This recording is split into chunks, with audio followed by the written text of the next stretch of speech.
चलो ये क्वेश्चन लगाओ। अच्छा पहले बताओ, हाँ सब लोग आ जाइए। किसी को कल की क्लास से लेके कोई डाउट ऐसा? आई थिंक इतना कुछ डाउटफुल था नहीं। मैंने कुछ स्पेस एंड टेक पे कुछ सवाल पूछे थे, तो जिसको ऑलरेडी क्लास में मैंने डिस्कस कर लिया था कि गगनयान क्या ऑब्जेक्टिव हैं, क्या चैलेंजेस है, वगैरह वगैरह जो भी चीजें हैं। ठीक है, तो कोई भी डाउट है आप लोग को अभी? आगे बढ़े, चलो एक क्वेश्चन लगाते हैं। चलो ये क्वेश्चन लगाओ, लेट्स देखिए थोड़ा सा। हाँ, with reference to AstroSat, the astronomical observation launched by India, which of the following statement? क्या हो गया भाई? ये अपने हिसाब से काम करता है क्या? मक्खी वक्की कहाँ जा रही है? कहाँ मक्खी है? मुझे क्यों नहीं दिख रही है? उसको भी पढ़ना है क्या? चलो, other than USA and Russia, India is the only country to have launched a similar observatory into space. Maybe or may not be. AstroSat is a 2000 kg satellite placed in an orbit at 1650 km above the Earth's surface. अब देखो, एस्ट्रोसैट से related मैंने कुछ भी आप लोगों को पढ़ाया है? बस ये बताया कि हाँ इंडिया ने लॉन्च करना है, क्योंकि उसको बहुत सारी स्पेस में जो एक्टिविटीज हो रही हैं, एक्स रेज वगैरह से रिलेटेड जो भी हैं, जो रेज आ रही हैं, और या फिर इंटरप्लैनेटरी जितने भी ग्रह हैं, उपग्रह हैं, या फिर जितने भी उल्कापिंड हैं, उनकी जो भी क्रियाएं हैं, जो भी कोई एक्टिविटी, तो उसको ट्रेस करने के लिए एस्ट्रोसैट इंडिया भेजा है। ठीक है, तो उस पर सवाल आया है। अब देखो, ये ऑब्वियसली उस वक्त का करंट अफेयर रहा होगा, तो अभी ये रिलेवेंट नहीं है। Still I have like taken this question and over here, and आप लोग से पूछ रहा हूं। उसके पीछे रीजन है, आप लोग नहीं पढ़े हो ना, तब भी देखो आप लोग लगा सकते हो उसको। कैसे? क्वेश्चन क्या है कि हमको एस्ट्रोसैट से रिलेटेड दो स्टेटमेंट दिया है, और हमें बताना है कि एक सही है, दो सही है, दोनों सही है, फिर एक दोनों गलत है। चलो पहले स्टेटमेंट पढ़ते हैं। Other than USA and Russia, India is the only country to have launch a similar observatory into space. क्या लगता है, सिर्फ रशिया और यूएसए ही होंगे जो? चाइना, चलो जापान, कनाडा, चाइना तो होगा ना। अगर ये दोनों देश हैं तो चाइना हमेशा रहेगा, ये दिमाग में रखो, क्योंकि रेस है ये, और हमेशा हम फोर्थ या फिफ्थ पे रहते हैं। अगर ईयू को जोड़ लो तो हम फोर्थ फिफ्थ रहते हैं, नहीं जो हटा लो तो हम फोर्थ रहते हैं। तो पहला तो देखो, स्ट्रीट स्मार्टनेस है, हर चीज पढ़ नहीं सकते हैं पर ऑब्जर्व तो कर सकते हैं ना हम, है कि नहीं? दिमाग तो लगा सकते हैं ना कि यार other than USA and Russia, India is the only country. सुनने में थोड़ा सा अभी, क्योंकि हम इन चीजों पे कम पैसा खर्च किए हैं, स्टडी या फिर R&D जैसी चीजों पे। आदित्य L1 चाहे कोई R&D मतलब रिसर्च एंड डेवलपमेंट, कोई हमारा एक बहुत बड़ा प्रोजेक्ट होगा आदित्य L1, तो पहला तो गलत हो गया। चलो दूसरा पढ़ते हैं। AstroSat is 2000 kg satellite placed in an orbit at 1650 kilometre above the earth surface. क्या लिखा है, क्या कुछ, मतलब एस्ट्रोसैट एक सैटेलाइट है जो 2000 kg का होगा और 1650 किलोमीटर ऊपर जाके ऑर्बिट में ये आओ जो बिल्कुल पूछा नहीं करो क्लास में आने से पहले, हाँ जाने से पहले जरूर पूछा करो। तो क्या बोल रहा था मैं? ठीक है, मतलब ये एक फैक्चुअल इंफॉर्मेशन है कि नहीं? आप बताओ, हर सैटेलाइट का जो वजन है याद कर लोगी? हर सैटेलाइट कौन कितने ऑर्बिट पे पहुंच जाएगा, आपको याद रहेगा? ये नहीं याद कर सकते। हाँ, वो सैटेलाइट का ऑब्जेक्टिव क्या है, शायद ये याद करना आसान हो कि हाँ एस्ट्रोसैट है तो कुछ एस्ट्रोनॉमिकल एक्टिविटी को देखेगा, है कि नहीं? अगर वो मान लो जियोसैट है तो कुछ ज्योग्राफिकल या जियोलॉजिकल एक्टिविटी को देखेगा। ऐसे मतलब दिमाग लगा सकते हैं। निसार है तो वो नासा और इसरो का कोई कोलैबोरेशन होगा जिसमें सारी स्टडी होगी, डिजास्टर मैनेजमेंट, जो भी मतलब हम दिमाग लगा सकते हैं, बट सबको रट नहीं सकते कि इतने किलोमीटर पे जाएगा, ये इतने क्या बोलते हैं वजन का होगा। ये थोड़ा फैक्चुअल इंफॉर्मेशन नहीं है। और क्या लगता है यूपीएससी इतना फैक्चुअल पूछे कभी? अब आते हैं, इसमें दो फैक्ट्स हैं, 2000 kg एंड 1650। तो देखो 2000 kg है कि 500 kg है, इसमें हम और आप किसी को कोई आइडिया नहीं हो सकता भाई, कोई आइडिया नहीं कि 2000 kg के, 200 kg के, 20 kg के, 500, पर हम आइडिया इस पे लगा सकते हैं 1650 किलोमीटर पे। अच्छा 1650 किलोमीटर मतलब कितना ऊपर हुआ? बहुत ज्यादा हुआ। और आपको जब मैं लियो बता रहा था तो मैंने बताया था कि जनरली सामान्यतः जितने भी देश हैं जनरली सारे के सारे जो उपग्रह सैटेलाइट छोड़ते हैं वो 400 से 800 मतलब लियो में ही छोड़ते हैं जनरली, कि सबसे अच्छा ऑब्जर्वेशन वही होता है। तो 400 से 800, पता है यूपीएससी ने एक खेल खेला है, इसका आंसर कहां चला जा रहा है, इसका आंसर ना 650 है, एक एक्स्ट्रा दे दिया है कंफ्यूज करने के लिए। The correct is 650 kilometre above the earth surface, but it has asked 1650। तो ऐसे सवाल आ सकते हैं, तो दोनों गलत है, तो आंसर वुड बी, ठीक है। ये पहले यहां क्वेश्चन पढ़ लो, फिर वहां पे हम दिखाते हैं क्या है क्वेश्चन। मतलब विथ रेफरेंस टू नाविक IRNSS इंडियन रीजनल नेविगेशन, इसको नाविक बोलते हैं, नाविक। Consider the following statement. तो स्टेटमेंट देखने के लिए हम लोग को इधर जाना पड़ेगा, स्टेटमेंट यहां है, ठीक है।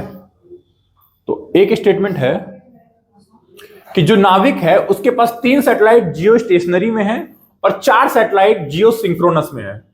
सही है, सही है। मैंने बताया था ना कि जियो स्टेशनरी में 3 और सबसे ऊपर 3 रहेंगे और नीचे वाले में 4, तो सही बात है पहला।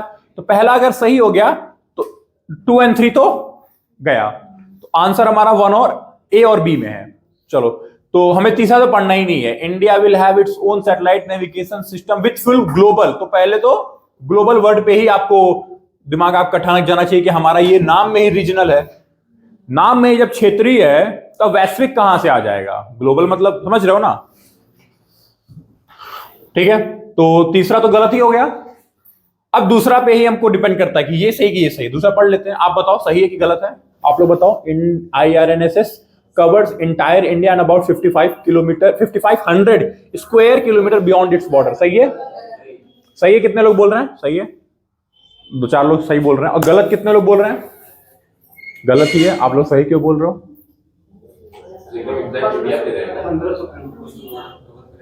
हाँ हाँ, तो 5500 स्क्वायर किलोमीटर थोड़ी ना है, 1500 क्या? हाँ बिल्कुल। अच्छा, स्क्वायर किलोमीटर और किलोमीटर में फर्क पता है ना आप लोगों को? इतना तो मैं आप लोगों से उम्मीद कर सकता हूं कि नहीं? हाँ, चलो एक काम करते हैं, बचपन की थोड़ी सी मैथ खेलते हैं।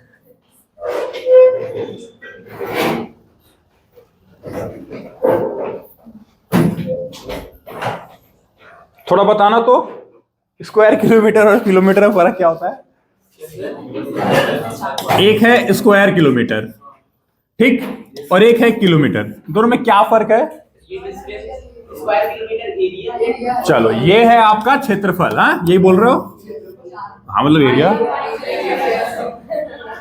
मतलब इतना तो हिंदी आता होगा ना आप लोग को, ठीक है। देखो, अगर मैं कंप्लीटली इंग्लिश में बात करने लगूंगा ना तो वो भी बहुत बाउंसिंग हो जाएगा। तो मुझे थोड़ा हिंदी सीखने दो। मैं जब से गोरखपुर बहुत हिंदी सीख रहा हूँ, मजा आ रहा है मुझे, ठीक है। बिल्कुल हिंदी छूट गया था और मैं काफी हिंदी कवर कर लिया हूँ। अब मैं नाभिकीय ऊर्जा बोल लेता हूँ, मेरे को नहीं पता था उसको न्यूक्लियर एनर्जी बोलते हैं, ठीक है यार। Hindi is very loving language. जैसे मैं आया तो अभी वहां पे आप लोग देखो, यहाँ पे क्या लिखा था, मैं पढ़ रहा था, कणकीय पदार्थ, निलंबित कणकीय पदार्थ। माइक्रोन को तो चलो अंग्रेजी है, PM मतलब पार्टिकुलेट मैटर। देखो आप साइंस एंड टेक में और इकोलॉजी एनवायरनमेंट में इंग्लिश को आप छोड़ नहीं सकते हो, क्योंकि ये पूरी वेस्टर्न साइंस है और वेस्टर्न तो अपने हिसाब से बनाएगा ना। हम मैथ और इन सारे सब्जेक्ट्स को हिंदी में पढ़ सकते हैं क्योंकि वो हम लोग के यहाँ बनी है। चलो छोड़ो, उधर आते हैं। अब देखो, एरिया है ये और ये डिस्टेंस है, तो कैसे ये एरिया हो गया, कैसे डिस्टेंस को बता सकता है? जस्ट बिकॉज यहाँ पे ये वर्ड इस्तेमाल हो गया स्क्वायर, इसलिए। तो इस एरिया का फॉर्मूला क्या होता है? लंबाई गुणे, ठीक है, मतलब लेंथ इनटू ब्रेथ। तो 2 बार डिस्टेंस को मल्टीप्लाई करते हैं तो ये किलोमीटर स्क्वायर होता है। अब सोचो 5500 किलोमीटर स्क्वायर दिया हुआ है वहां पे, तो ऑब्वियसली ये 5500 से तो कम ही होगा, क्योंकि जो लेंथ निकल के आएगा वो √5500 होगा। तो √5500 नियर टू व्हाट? 15 का 225 होता है, तो 15 क्या मतलब 8, 64, 700 700 के आसपास आ रहा है। ये तो बहुत कम है। और एक्चुअल में क्या है, मान लो भारत आपका कुछ ऐसे है, ठीक, तो 1500 से यहां ये होना चाहिए हमारा एक्चुअल में कवरेज एरिया। पर जो सवाल पूछा अगर उस हिसाब से देखो, मान लो ये आपके कंट्री है तो सवाल के हिसाब से ये होना चाहिए कवरेज एरिया, तो ये तो गलत है ना। आंसर तो ये है, समझ रहे हो ना आप लोग? ठीक है,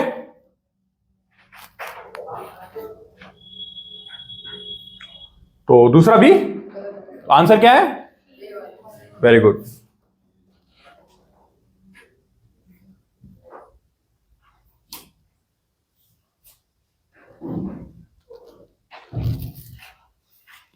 अब धीरे धीरे सब यहीं पे मैं करूंगा। अब देखो चंद्रयान 2 एंड चंद्रयान 3, देखो चंद्रयान के बारे में थोड़ा सा पढ़ना पड़ेगा। हाँ यस प्लीज, बिकॉज इवेंचुअली जो क्वेश्चंस हैं 3 पे आएंगे, but what if few of the options would directly come from Chandrayaan 2। ठीक है, तो चंद्रयान 2 को भी थोड़ा देख लेते हैं, थोड़ा सा हम लोग कंपेयर कर लेते हैं चंद्रयान 1 एंड चंद्रयान 2। तो देखो इसके पास भी ऑर्बिटर, लैंडर, रोवर था। सक्सेसफुल क्या हुआ? सिर्फ ऑर्बिटर। ठीक है, लैंडर और रोवर फेल हो गया क्योंकि सॉफ्ट लैंडिंग नहीं हो पाई थी, हार्ड लैंडिंग हुई थी। Soft landing and hard landing पता आप लोग को? सिंपल सी बात है, control landing is a soft landing, uncontrolled landing is a hard landing. For example, अगर मैं ये फर्स्ट एक पहला मंजिल है, ये दूसरा मंजिल है, ये तीसरा मंजिल है, हाँ नीचे ग्राउंड ही होगा। वाओ, नीचे ग्राउंड ही होगा, मतलब जो भी मंजिल है, अगर यहां से मैं कूदूं बिना किसी इक्विपमेंट और टूल्स के, तो चोट लगने की जो प्रोबेबिलिटी होगी ऑब्वियसली ज्यादा होगी। बट अगर मैं कंट्रोल्ड लैंडिंग करूं, राइट, एक अपथ्रस्ट के साथ, एक अपथ्रस्ट के साथ कूदूंगा, तो I can like control my landing, and उसमें मुझे को चोट लगने के जो चांसेस होंगे नेग्लिजिबल होंगे, नेग्लेक्ट कर सकते हैं, राइट। तो सॉफ्ट लैंडिंग और हार्ड लैंडिंग यही होती है। वहां पे क्या हुआ ना कि जब आपको पता होगा कि जब कम्युनिकेशन ब्रेक ऑफ हुआ जब कम्युनिकेशन, तो हम उसकी लैंडिंग को कंट्रोल नहीं कर पाए, चंद्रयान 2 को। ठीक है, और वो जब लैंडिंग कंट्रोल नहीं कर पाए तो एक प्रकार से बॉडी हो गया जिसको मून की ग्रेविटी ने खींच लिया, वो जाके धड़ाम से और टूट गया जो भी। तो सिर्फ ऑर्बिटर सक्सेसफुल है। ठीक है, अब ये देखो, ये सब नहीं आएगा कि कितने साल का था, क्या प्रोग्राम था, क्योंकि आज भी ऑर्बिटर मैसेज भेज रहा है। तो मंगलयान को तो 6 साल में उसको वो कर देना था, डिसबैंड। ठीक है, बट 6 साल में डिसबैंड थोड़ी हुआ, वो पिछले साल तक उसको मैसेज दे रहा था हम लोग को। तो इवेंचुअली देखोगे कि इन सब चीजों का कोई मतलब नहीं होता कितने साल तक चलेंगे, और ये सब हमें नहीं जानना है। हमें क्या जानना है? ऑब्जेक्टिव, और कौन से व्हीकल, मतलब कौन से लॉन्च व्हीकल से वो लॉन्च किया गया। Few things, these things are very important to know, right. तो ये हो गया। हाँ, लैंडिंग साइट, इसकी भी जो लैंडिंग साइट थी वो 70.9 डिग्री साउथ, मतलब साउथ पोल की ही कोशिश करी गई थी। और देखो इसकी क्या है, 69.36 डिग्री साउथ। तो overall it's very near to each other, right. देखो 70 डिग्री साउथ, 69 डिग्री साउथ, तो मतलब ये भी साउथ पोल पे ही इसको लैंड कराना था, but it failed. And somehow what बताओ, भी तो बहुत मेहनत लगी है, समहाउ नहीं यूज करना चाहिए। It got successful, right. बस, और कुछ हमें नहीं जानना है। थोड़ा सा हम लोग और कुछ जान सकते हैं? नहीं। हाँ, अब करंट अफेयर्स में मैंने 2-4 चीजें पढ़ी थी, इसको ये तो चलो, ये तो कोई मतलब ही नहीं है, इसको लेके मैं कुछ बातें आप लोग डिस्कस करता हूं। करंट अफेयर में हमने कुछ चीजें पढ़ा था कि लैंडर का, हाँ यहाँ पे है, तो लैंडर की जो टेक्नोलॉजी है वो थोड़ा सा हम लोग को देखना पड़ेगा, क्योंकि सक्सेसफुल है ना, थोड़ा सा ज्यादा ध्यान देना पड़ेगा। जो लैंडर, तो उसके पास 4 थ्रस्टर हैं। देखो सोचो, 4 थ्रस्टर हैं, तो कंट्रोल इन्वॉल्वमेंट कितना ज्यादा होगा इसके पास। इसके लैंडर में आई थिंक 4 थ्रस्टर तो नहीं थे। कहाँ है? नहीं, इनटू 50 कुछ इसके लैंडर में कुछ जो कमी हो गई थी, यहां पे किया गया था। शायद मैंने एक डॉक्यूमेंट्री में देखा था कि क्या एग्जैक्ट डिफरेंस लाया था। तो चंद्रयान 3 में I think double landing position को यूज किया गया था कि अगर एक फेल भी हो जाता है ना, तो दूसरा सक्सेसफुल हो जाएगा, जो गगनयान में भी यूज करेंगे। गगनयान में जो री एंट्री होगी गगनयान की वापस से अर्थ एटमॉस्फेयर में, तो आपको पता है ग्रेविटी इतनी तेज पुल करेगी, तो ग्रेविटी के अट्रैक्शन को रोकने के लिए तो वो अपथ्रस्ट का इस्तेमाल करेंगे, साथ ही साथ वो पैराशूट का भी इस्तेमाल करेंगे। और अगर क्रिब मॉड्यूल तब भी डिस्टर्ब हो गया, तब एक और तरीका उसमें, मतलब एक तरीके से एक बैकअप प्लान का भी वो बैकअप लेके चल रहे हैं। तो चंद्रयान 2 में सिर्फ सिंगल बैकअप था, चंद्रयान 3 में डबल बैकअप लेके चले थे। समझ रहे हो, मतलब वही आदमी अपनी गलतियों से सीखता है, वही वाली चीज है। तो ये अच्छी चीज थी, ठीक है। ये भी ISRO's LVM-3 carrying Chandrayaan 3 being move to the launch pad ahead of its launch at the, मतलब देखो कहां से दोनों आया, दोनों जो लॉन्च किया गया था कहां से किया गया था, सतीश धवन से, सेंटर से। वो कहां पर है पता ना आप लोग को? हाँ बताओ कहां पे है, कहां पर है? सतीश धवन लॉन्चिंग सेंटर, हाँ श्रीहरिकोटा में है, ठीक है। ठीक है, अब देखो यहाँ पे कुछ बेसिक चीजें चंद्रयान 1 में हमें जो जानना है बहुत जरूरी है, जो दुनिया चंद्रयान 1 ने भी कुछ, चंद्रयान 1 कब गया 2008 में, तो उसने भी कुछ अच्छी चीजें की थी। डिटेक्शन ऑफ वाटर, ठीक है। तो 3 ही इंपॉर्टेंट चीज था, ये तीनों अगर आपको नोट डाउन करना तो कर लो, क्योंकि यही 3 है जो चंद्रयान 1 की कभी भी डिस्कशन ऑल ओवर ग्लोब होगा फॉर इंडिया तो यही होगा कि उसने डिटेक्शन ऑफ वाटर, मतलब पानी है वहां पे, ये बता पाया था। अच्छा क्या वहां पानी मिला होगा? नहीं। कुछ केमिकल कॉम्पोजिशन ऑफ आइस जैसे, मतलब आइस भी नहीं, few chemical composition like ice structure कुछ वहां पे डिटेक्ट हुए थे, that's what. Magma ocean hypothesis को इसने प्रूव कर दिया। अच्छा आप लोगों को मैग्मा ओशन हाइपोथेसिस तो पता ही होगा, नहीं पता है? मैग्मा आवर यूनिवर्स पढ़ लियो ना आप लोग। आवर यूनिवर्स में तो आई थिंक दूसरे हाइपोथेसिस यही तो है बिग बैंग के बाद। अरे यही कि जब अर्थ फटा था तो मतलब जो मैग्मा कूल डाउन हुआ था, कूल डाउन होने के बाद गड्ढे बने थे, बरसात हुई थी, पानी आया था, तो यही। अच्छा अगर मैं ऐसे लिखूंगा तो नहीं पता है, पूरा कहानी बोलूंगा तो आ जाएगा यार। तो कहानी नहीं ऑप्शंस में आएंगे आपके। Let me tell you this thing, you will never ever get these things in your options. ऐसे आएंगे तो आप क्या कहोगे, पूरा थोड़ा और बताओ, ऐसे थोड़ी होगा। अच्छा ये कैसे प्रूव किया है, आप लोग मेरे को हेल्प करो, बताओ। How Chandrayaan 1 would have got this that hypothesis of earth creation या फिर planet creation is proven according to magma ocean hypothesis? How it got proved? Any idea, any insight? हाँ बताओ। Not exactly seismic waves, I can say with the help of the rock composition, because seismic waves, rock composition. क्यों? Because the same structure that we used to get those days, or the rock we get from the mining and so, जो हम mining के तहत पाते हैं rock को, same structure वहां पे देखने को मिला था कुछ हिस्सों में। तो ऑब्वियसली कोई ऑल टुगेदर नया रॉक तो आया नहीं होगा, और ऐसा बोला जाता है कि जब कोई एस्ट्रॉयड अटैक कराया अर्थ पे तो यहीं से उसका पार्ट बना था, क्योंकि इसकी जो जियो लॉकिंग है वो अर्थ से, किसी और से नहीं है।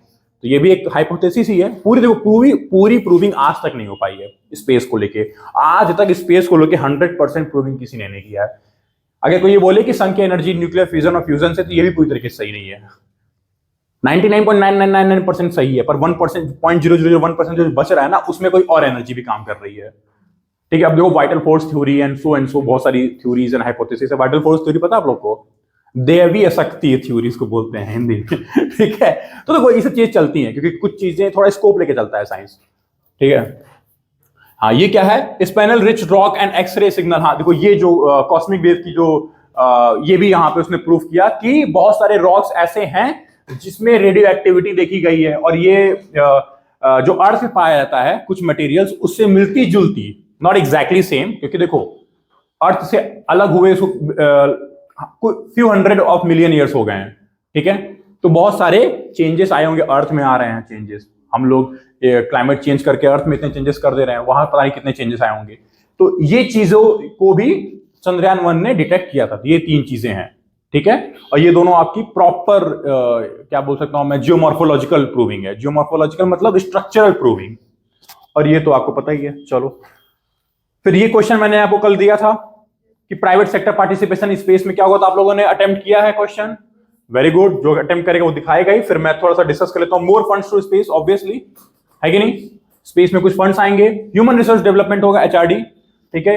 इनोवेशन एंड कंपटीशन, ऑब्वियसली बात है, नवाचार, ठीक है। ISRO can use its resources for strategic objective such as MOM2 and space, मतलब बहुत सारे जो अपकमिंग ऑब्जेक्टिव होंगे इसरो के, उस पर भी वो और अच्छे तरीके से पैसे खर्च कर पाएगा, नॉट सिर्फ पैसे खर्च कर पाएगा। भारत में देखो ऐसे बहुत सारे आज के डेट में इंस्टीट्यूट्स हो चुके हैं जो प्राइवेट हैं स्टिल, बट उन जैसे जियो एक्सीलेंस इंस्टीट्यूट, ठीक है, वैसे जब जियो एक्सीलेंस इंस्टीट्यूट खुला था, इंस्टीट्यूट ऑफ एक्सीलेंस बनने से पहले घोषित कर दिया गया था, पता है कि नहीं आप लोगों को ये न्यूज? जब जियो ने अपना इंस्टीट्यूट खोला था मुंबई में, वो अभी खुला भी नहीं था, उसको पहले ही इंस्टीट्यूट ऑफ एक्सीलेंस घोषित कर दिया गया था। तो ये सब चलो थोड़ी सी पॉलिटिकल ड्रामे वाली चीजें हैं। What we have to think कि जब वो खुला, भाई वो जियो है, अंबानी है, पता ही आपको, वो किसी को भी बुला सकता है, तो उसने एमआईटी के ऑलमोस्ट सारे प्रोफेसर, मिचिगन, प्रिंसटन, येल, सारे प्रोफेसर, जितने भी R&D लैब्स है, सब जियो से कोलैबोरेट करा दिया सबको। तो ऑब्वियसली बात है, जो चीजें आज के टाइम में कनाडा जो जाना जाता है so called the hub of R&D industry, वो सारी चीजें अब इंडिया में भी होनी शुरू हो गई हैं। तो अगर ऐसी चीजें होंगी तो क्या इसका मतलब है? इनोवेशन ही तो है। तो आज के टाइम पे एआई के मामले में हम इतनी तेजी से प्रोग्रेस कर पा रहे हैं क्योंकि ऐसे बहुत सारे प्राइवेट इंस्टीट्यूट्स हैं, राइट? जैसे एचसीएल ने भी गुड़गांव में अपना एक इंस्टीट्यूट खोला है, बहुत अच्छा है एआई को लेके। मतलब एक उसको अगर कंपेयर करोगे, टोक्यो बेस्ड एआई सिस्टम वहां पे है। कहने मतलब इंडिया में भी कुछ ऐसे क्लस्टर्स बन रहे हैं जहां पर प्राइवेट लेवल पे बहुत अच्छा इन्वेस्टमेंट करके, क्योंकि अब थोड़ा सा प्राइवेट, पहले क्या था ना, सारी चीजें सोशलाइज थी, education, industry, almost hospitals, almost transportation, almost चीजें वर सोशलाइज, मतलब गवर्नमेंट की उसमें हिस्सेदारी ज्यादा थी। जब धीरे धीरे आप लोगों ने इकोनॉमी पढ़ा होगा, डिसइन्वेस्टमेंट बोलते हैं, विनिवेशीकरण, ठीक है? तो जब वो किया गया तो धीरे धीरे जो प्राइवेट पार्टी है अपना पैसा जब उसमें डालेगी, तो प्राइवेट का देखो दो ही मकसद होता है, प्रॉफिट मैक्सिमाइजेशन या सेल्स मैक्सिमाइजेशन। या तो सेल्स बढ़ा लो या तो प्रॉफिट बढ़ा लो। सेल्स बढ़ा लोगे तो ज्यादा से ज्यादा जिंदगियों को टच कर पाओगे। देखो जैसे कि जियो क्या है एग्जांपल, अगर केस स्टडी लो तो Jio is not a profit maximization, it's a sales maximization. इतनी सस्ती है और 40 करोड़ आते ही एक साल के अंदर 40 करोड़ लोग को टच कर दी। अब वो महंगी भी हो जाएगी ना, तो लोग अब आदी हो चुके हैं उसके, और झक मार के एयरटेल को भी सस्ता करना पड़ा। तो उसने प्रॉफिट पे नहीं फोकस किया, उसने सेल्स पे फोकस किया। तो सेल्स जब टच हो गया तो ऑटोमेटिक प्रॉफिट आ जाएगा। समझ रहे हो मेरी बात को ना? मान लो ये टैब मैंने बनाया है, ठीक है, और मैंने इसे बेचना है। 50,000 का टैब अगर मैं 70,000 में बेचूंगा, ठीक है, तो मान लो 10 लोग खरीदते हैं। अगर मैं इस 50,000 को 55,000 में बेचूं, 5,000 ही कमाऊं, पर खरीदने वाले 100 हों, समझ रहे हो ना? मैं सेल्स को मैक्सिमाइज कर रहा हूं, प्रॉफिट नहीं। तो भी सही चीज है। तो बिजनेसमैन ऐसे काम करते हैं, बिजनेस स्ट्रेटेजीज ऐसी होती हैं। तो अब यहां पे कहने का मतलब क्या है, जब इसरो भी इस मकसद से काम कर पाएगा। अब देखो दो चीज और, एंट्रिक्स और NSIL, इसके बारे में भी आप लोग को जानना पड़ेगा। एंट्रिक्स क्या है? एंट्रिक्स का तो बवाल हो गया था, आपको पता ही है, इसमें बहुत सारा खेल हो गया था, करप्शन हो गया था, तो एंट्रिक्स को बंद कर दिया गया। Antrix is a company, private company of ISRO, ठीक है? जितना भी जो मैंने कल आप लोग डिस्कस किया ना कि NSLV, SSLV, कोई प्राइवेट पार्टी है कि भाई मेरा सैटेलाइट आप प्लीज इसको लॉन्च कर दो, तो ये सारा इसरो नहीं करती है, इसरो का एक प्राइवेट कंपनी है वो करती है। तो उसमें घोटाला हो गया था, बहुत गंदा घोटाला हो गया था, आज से लगभग 10-15 साल पहले घोटाला हुआ था। आज तक उसका केस चल रहा है सुप्रीम कोर्ट में, आज तक केस चल रहा है। और ये घोटाला बताऊंगा तो आप लोग हिल जाओगे, इतना महंगा है, लाखों करोड़ का घोटाला है।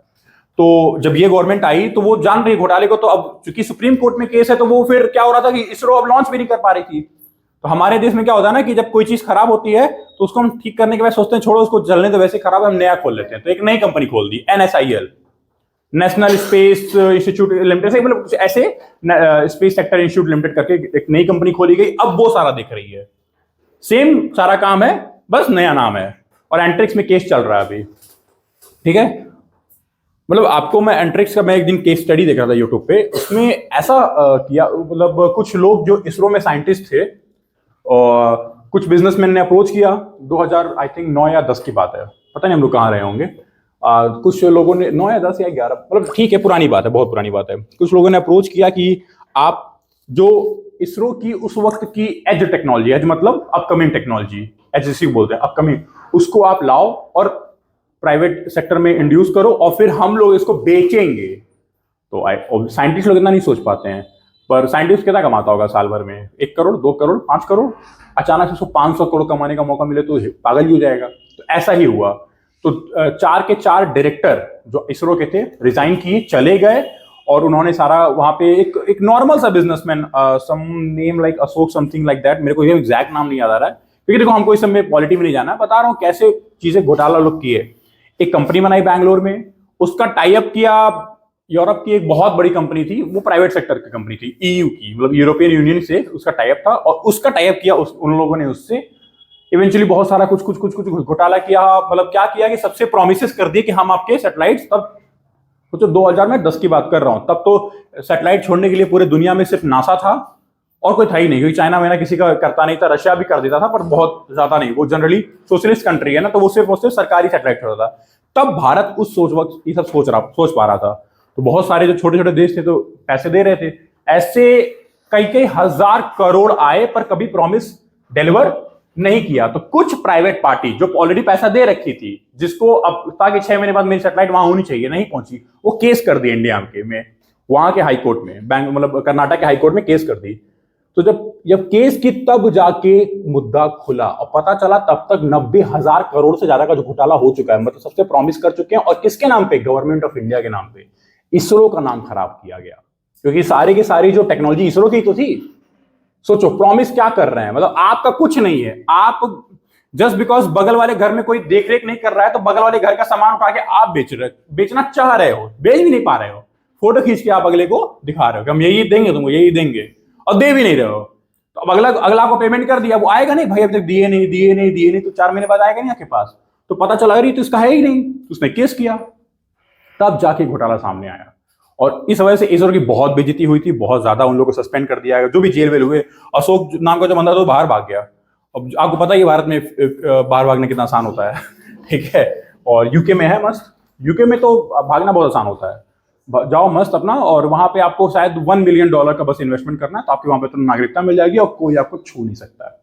तो अगर आप लोग कल को कुछ करना तो ये आपको एक तरीका मैंने बता दिया है, ठीक है। बस आपको $1 मिलियन का, $1 मिलियन आज भारत के बिलियनर्स के लिए क्या है? कुछ नहीं है, कुछ नहीं। $1 मिलियन भारत का, मतलब ये जो फिल्में फ्लॉप हो जाती हैं उसका डायरेक्टर इन्वेस्ट कर देगा, इतना पैसा है $1 मिलियन, आराम से, बहुत पैसा है, इसलिए सारे के सारे भगोड़े वहां जाते हैं जनरली। तो ऐसा हुआ और एंट्रिक्स को बैन कर दिया गया, हाई कोर्ट ने बैन कर दिया, फिर वो सुप्रीम कोर्ट केस गया, क्योंकि इसका रिजल्ट यही होगा कि बैन होगा, जो पैसे हैं कौन देगा ये तो नहीं पता, इसरो तो नहीं देगा, क्यों नहीं? क्योंकि इसरो ने तो प्रॉमिस ही नहीं किया था, पर इससे ओवरऑल एक छवि खराब होती है। तो फिर उसके बाद धीरे धीरे इसरो ने 2-4 अच्छे से मंगलयान लॉन्च किया, तो थोड़ा इज्जत बना, फिर ऐसे ऐसे कुछ हरकत होता है ना, छोटे छोटे सैटेलाइट भेजना, फिर बीच में हम लोग देखे वो न्यूज में कि इसरो ने 100-150 सैटेलाइट का रिकॉर्ड बनाया। तो इसरो अपने एज अ गवर्नमेंट बॉडी तो नाम बना रही थी, प्राइवेट बॉडी ने नाम डुबाया था, तो सरकार ने कहा कि इसको पूरा हटाओ, एक नई बॉडी बनाओ, उसका जो कंट्रोलिंग होगा, उसका सब कुछ जो होगा एडमिनिस्ट्रेटिव, वो और टाइट किया, और अब जो NSIL है वो काफी अच्छा कर रहा है, ठीक है। ये पूरी आपकी डेवलपमेंट है 10 साल की। हमको बस आप लोग को एक हल्का हल्का आइडिया देना था, यूपीएससी ये सवाल नहीं आते हैं, क्योंकि जहां पे बेइज्जती हुई सरकार की वहां सवाल नहीं आना चाहिए जनरली, क्योंकि ये तो पूरी तरीके से बेइज्जती है ना, तो ये सवाल करके क्या फायदा, ठीक। हाँ, कुछ चैलेंजेस भी हैं। चैलेंजेस क्या होंगे? A level playing field is required with predictive regulation, obviously बात है। देखो भारत में ना सबसे बड़ा चैलेंज तो पॉलिसी मेकिंग का होता है, हमको इनोवेशन है पर उसका इंप्लीमेंटेशन करने के लिए पॉलिसीज चाहिए भारत में, ये बहुत बड़ा चैलेंज है, ठीक है। और एक और चीज, अभी इंडियन नेशनल स्पेस एजेंसीज पे कोई इतने खास रूल्स और रेगुलेशन बनी नहीं है, जो भी रूल्स रेगुलेशन है सिर्फ इसरो के बॉडी के लिए, प्राइवेट बॉडी के लिए नहीं है। अब NSIL की तरफ से शुरू हो रहा है, तो एक रेगुलेटिंग बॉडी बनानी बहुत जरूरी है। स्पेस डिपार्टमेंट पूरी तरीके से सरकारी है, वो PMO के अंडर आता है, पता ना आप लोग को, डिपार्टमेंट ऑफ स्पेस, वो पूरी तरीके से, मतलब उसमें कोई मंत्री नहीं होता, सीधे PMO और कोई नहीं, तो ये भी चीज है। और एक और चीज है, काफी ज्यादा हाई इंटेंसिव कैपिटल है, क्योंकि ये कोई छोटी मोटी इंडस्ट्री नहीं है कि आप जैसे मान लो मेडिकल इंडस्ट्री अपने देश में आपको अपने शहर में मेडिकल से रिलेटेड काम शुरू करना है, तो आप 10 लाख से भी शुरू कर सकते हो, ठीक है। फिर धीरे धीरे आप प्रॉफिट करके 10 को 50, 50 को 1, 10 करते करते आप आगे बढ़ सकते हो। स्पेस में 10 लाख से आपको कल पुर्जा भी नहीं मिलेगा, वहां पे मिनिमम इन्वेस्टमेंट कम से कम 100-200 करोड़ का होता है, तो वो इतनी हाई इंटेंसिव कैपिटल है, मतलब कोई नॉर्मल पार्टी उसमें नहीं आ सकती है, तो ये भी बहुत बड़ी बात है। फिर वही वाली बात है कि न्यूयॉर्क टाइम्स वाली, जिस देश में इतनी गरीबी है वहां अपना पैसा क्यों खर्च करना, पहले गरीबी हटाओ, है कि नहीं। पहले जो लोग खुले में शौच कर रहे हैं उनके लिए पहले टॉयलेट बनवाओ, फिर बहुत सारे लोगों के पास अभी छत नहीं है, उनको पहले छत दो, बहुत सारे लोग को खाने का खाना नहीं है, पहले उनको खाना दो, बहुत सारी अभी चीजें हमें अभी अपने देश में करनी है। बेरोजगारी इतनी चरम सीमा पे, तो ये सब पहले खत्म करो। फिर हमने स्पेस डेब्री से रिलेटेड कुछ बात करी थी। स्पेस डेब्री क्या होता है समझो। सबसे ज्यादा स्पेस डेब्री कहां आएगा, मैंने आप लोगों को बताया था कि हाँ एग्जैक्टली जब अपर स्टेज में जब सैटेलाइट निकल जाती है तो जो फेरिंग्स निकलती है ना, तो वो वहीं पे जल के, वो तो जल के राख हो जाती है। पर फेरिंग्स में जो और बड़े पार्टिकल्स होते हैं या हैवी पार्टिकल्स होते हैं जो जल नहीं पाते हैं, वो तो वहीं पे रह जाते हैं, फिर वो अर्थ पे गिरते हैं। तो और जितने भी रॉकेट के अपर स्टेज के जितने भी इक्विपमेंट्स या टूल्स होते हैं, वो डेब्री मतलब क्या, कूड़ा ही तो हुआ, ठीक है। एक्सप्लोजन ऑफ रॉकेट एंड कई बार आपको ये भी पता है कि एक्सप्लोड होता है, मैंने बताया था। जैसे पीएसएलवी में कौन कौन सा स्टेज यूज होता है, how many stage are used in 4 stage. कैसे, सॉलिड लिक्विड सॉलिड लिक्विड। और क्यों सॉलिड लिक्विड बताया था मैंने आप लोग को, ठीक है। सॉलिड इसलिए कि शुरू में हमको तो मस्त उसको रेजिस्टेंस देके पहुंचाना है, फिर जहां पे मेन एटमॉस्फेयर को छोड़ के स्पेस में जाना होता है वहां पे हम लिक्विड कर लेते हैं, फिर सॉलिड कर लेते हैं, और फिर जहां पे हमें पहुंचना होता है वहां लिक्विड। तो ये तो क्लियर है। पर जैसे क्या होता है ना, कई बार हो ऑब्वियसली यहाँ पे मैंने कुछ देश जो एकदम महारत हासिल कर लिए हैं उनको अगर छोड़ दें तो, पर सैटेलाइट तो ऐसा थोड़ी कि सिर्फ 4 ही देश छोड़ रहे हैं दुनिया में, कम से कम 70-80 देश छोड़ रहे हैं आज के टाइम पे, पर सब थोड़ी महारत हासिल कर लिए हैं, तो उनसे गलतियां होंगी तो उनकी। इंडिया भी पहले बहुत ब्लास्ट किया है, ठीक है। नासा जितना ब्लास्ट कोई नहीं किया, इतना बता देता हूं मैं आपको। अगर नासा 10,000 सैटेलाइट छोड़ा होगा तो कम से कम 5,000 ब्लास्ट किया होगा, और भारत अगर 2,000 छोड़ा होगा तो 200 ब्लास्ट किया होगा। ये बात समझिए। तो जितने भी रॉकेट के एक्सप्लोजन होते हैं, अब एक्सप्लोजन होगा तो वो इवेंचुअली क्या है, बहुत सारे टुकड़े होंगे और सब वो फ्लोट कर रहे हैं, कुछ स्पेस में चले जाएंगे और कुछ नीचे आएंगे, तो नीचे आएंगे तो अर्थ पे तो आएंगे। और एक बार देखो, आपके कंट्रोल्ड इन्वायरमेंट में तो आप तब ना ओशन में गिराओगे, अब आपके कंट्रोल से बाहर हो गए तो कहां गिरेगा, नहीं पता कहां गिरेगा, है कि नहीं। वेटिकन सिटी के ऊपर भी गिर सकता है। आई एम जस्ट टेलिंग, ठीक है। और एंटी सैटेलाइट डिमॉन्स्ट्रेशन, हाँ देखो कई बार क्या होता है ना, सैटेलाइट तो सैटेलाइट, एंटी सैटेलाइट भी होते हैं। अच्छा एंटी सैटेलाइट क्या होता है, व्हाट इज एंटी सैटेलाइट, नाम से बताओ, नाम से थोड़ा सा आप लोग कुछ कॉम्प्रिहेंड करने की कोशिश करो। एंटी सैटेलाइट नहीं, तो वो तो रीयूजेबल सैटेलाइट नहीं वापस आता है, रॉकेट वापस आएगा, लॉन्चिंग व्हीकल। नेचुरल सैटेलाइट तो नेचुरल सैटेलाइट है, वो तो मून है। एंटी सैटेलाइट, अच्छा बैलिस्टिक मिसाइल पता है आप लोग को, एक होता है एंटी बैलिस्टिक, न्यूज में आता है ना कि बैलिस्टिक को तोड़ने के लिए एंटी बैलिस्टिक, तो सैटेलाइट को तोड़ने के लिए, कुछ सैटेलाइट का काम खत्म हो गया 6 साल बाद, अब वो घूम रहे हैं। अब वो ऑर्बिट बहुत इंपॉर्टेंट है, वो ऑर्बिट हमको चाहिए, तो पहले उसको डिस्ट्रॉय करना पड़ेगा। तो यहाँ से एक सैटेलाइट भेजते हैं जो उसको डिस्ट्रॉय करे, फिर वो डिस्ट्रॉय होता है, फिर वो ऑर्बिट खाली होता है, फिर जाके वहां पे और, तो ये डिस्ट्रॉय करते वक्त भी बहुत सारे कूड़े होंगे। तो ये डिमॉन्स्ट्रेशन, अब जैसे आपको ही पता होगा बीच में नासा ने एक डिमॉन्स्ट्रेशन किया था, कल को इन फ्यूचर कोई सेलेस्टियल बॉडी अर्थ की तरफ अप्रोच करेगी कि उसको हम डेविएट कर दें, तो इसके लिए डिमॉन्स्ट्रेशन किया था। मान लो कोई सेलेस्टियल बॉडी आ रही, बड़ी सेलेस्टियल बॉडी है, इतनी कि मतलब अच्छा खासा डैमेज नहीं तो अर्थक्वेक तो ला सकती है, सुनामी, तो वो आए और हम नीचे से कोई अगर सैटेलाइट या फिर रॉकेट अगर छोड़े तो वो ब्लास्ट करके उसका ऑर्बिट बदल दें और वो हट जाए। तो इसका डेमोन्स्ट्रेशन नासा ने किया, सक्सेसफुल रहा था। अच्छा, ये करते वक्त भी तो बहुत सारा एक्सप्लोजन और ये सब हुआ होगा, तो कई बार क्या होता है डिमॉन्स्ट्रेशन में भी बहुत सारे प्रॉब्लम्स और डेब्रीज निकल के आते हैं, ठीक है। अबेंडेंट तो पता ही आप लोगों को, अबेंडेंट सैटेलाइट्स, ठीक है, एंड स्टेशंस, बहुत सारे सैटेलाइट जिनका काम खत्म हो चुका है। तो सैटेलाइट कब से छोड़े जा रहे हैं स्पेस में, बताओ?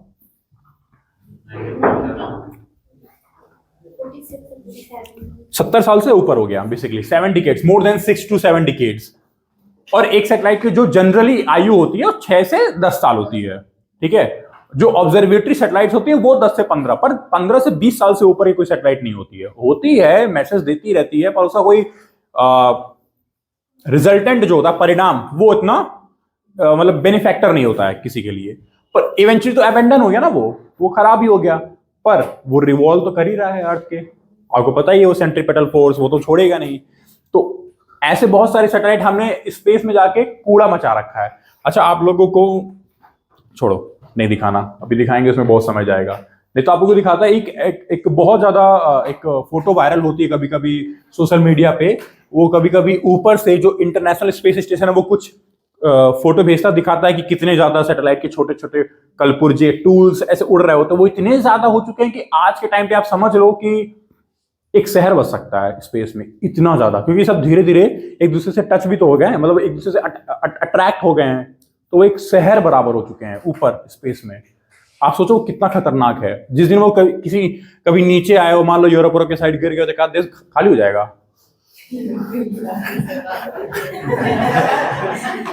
ठीक है, अब आते हैं केस्लर सिंड्रोम पे। ठीक है, सिंड्रोम मतलब कोई ऐसे बायोलॉजिकल वो नहीं है, ठीक है, पर केस्लर एक वैज्ञानिक था, उसने एक बात बोला, it is a scenario in which, ये सी के ऊपर अगर मैं डैश लगाऊं तो विच मानना, मैंने आप लोगों को शायद बताया था, ए के ऊपर डैश मतलब also, scenario in which an accident in space can cause high density debris which may start a cascade of events which will lead to more accident and debris. मतलब एक छोटा सा डेब्री, मतलब मान लो कोई स्पेस सैटेलाइट है, बहुत छोटा सा है और टूट गया है, अब एक वर्किंग सैटेलाइट है मान लो, अब आपको पता है स्पेस की स्पीड कितनी होती है, बहुत ज्यादा, मतलब इट इज अराउंड कुछ नहीं तो 20,000 किलोमीटर प्लस स्पीड होती है, 20,000, बुलेट का भी कई गुना।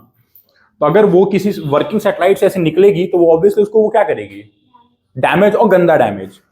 ठीक है, तो एक डैमेज करेगी तो वो पूरी सैटेलाइट खत्म, वो भी तो टूटेगी, फिर ये भी तो किसी को डैमेज करेगी, और फिर ये किसी को डैमेज करेगी, फिर वो पूरी तरीके से देखो तो इवेंचुअली एक कैस्केड इफेक्ट हो जाएगा। कैस्केड इफेक्ट आप लोग पढ़े होंगे इकोनॉमिक्स में, इकोनॉमिक्स पढ़ा, सॉरी इंडियन इकोनॉमी पढ़ा, हल्का फुल्का, मतलब पूरा नहीं, हल्का फुल्का पढ़ा। तो कैस्केड इफेक्ट आप लोग को टैक्स में पढ़े होंगे, टैक्सेशन वगैरह पढ़ा है हल्का फुल्का, उसमें कैस्केड इफेक्ट आता है।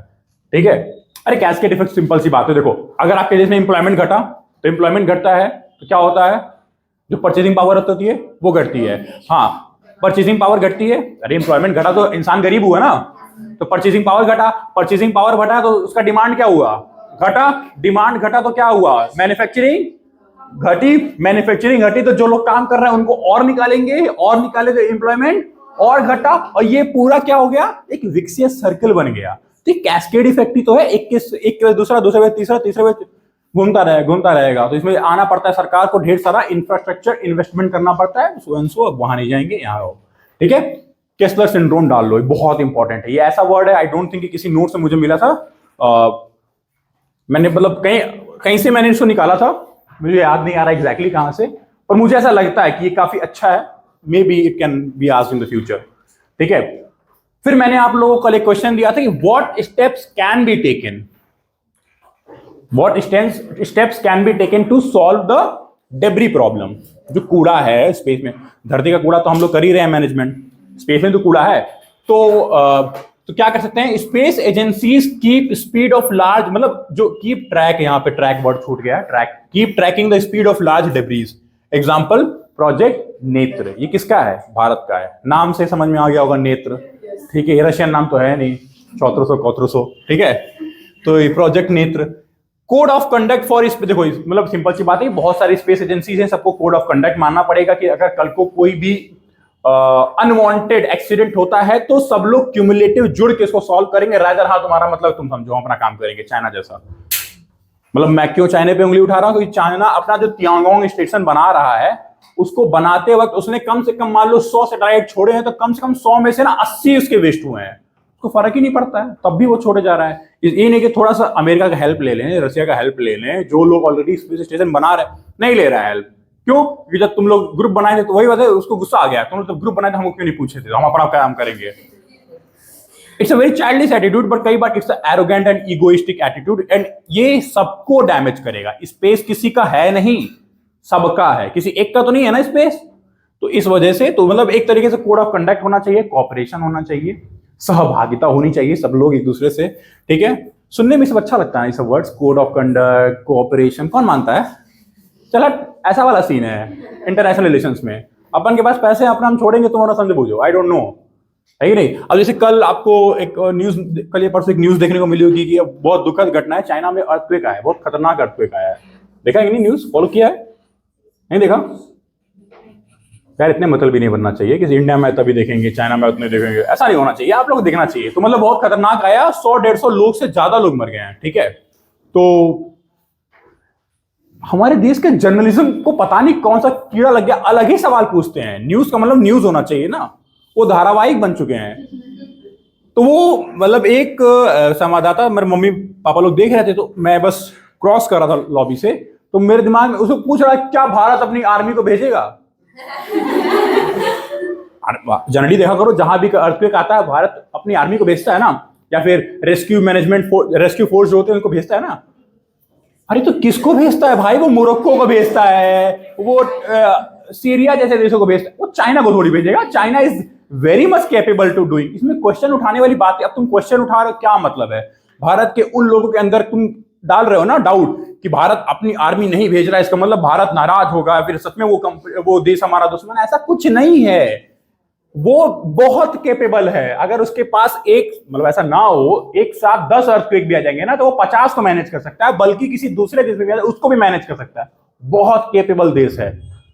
और टू बी प्रिसाइज हम भी हैं। हमारे यहाँ भी अगर कोई आपदा आती तो क्या कोई हम बोलते हैं अमेरिका तुम सिक्किम में आया तो हम बोले क्या आ जाओ? हम बहुत कैपेबल हैं। बड़े देश कैपेबल हो जाते हैं। उनके पास सारे रिसोर्सेस हैं, उनके पास हेलीकॉप्टर्स हैं, उनके पास आर्मी है, उनके पास टेक्नोलॉजी है, उनके पास सेंसिंग सिस्टम है, सैटेलाइट सिस्टम, उनके पास सब कुछ है। अब मोरक्को जैसा देश, पीने को पानी नहीं, वहां तो जाना पड़ेगा ना लेके सारा। ठीक, सीरिया छोड़ ही दो, खत्म ही है वो देश, तो वहां पे तो हेल्प करना पड़ेगा ना। तो इसमें कोई पूछने वाला बात नहीं है कि इंडिया को इस सब देश को हेल्प करा तो इसको भी करे। अरे डिफरेंस तुम किससे कंपेयर कर रहे हो भाई? ये जायंट है। तो क्या सवाल पूछते हैं जर्नलिस्ट आजकल के, एकदम छोड़ो।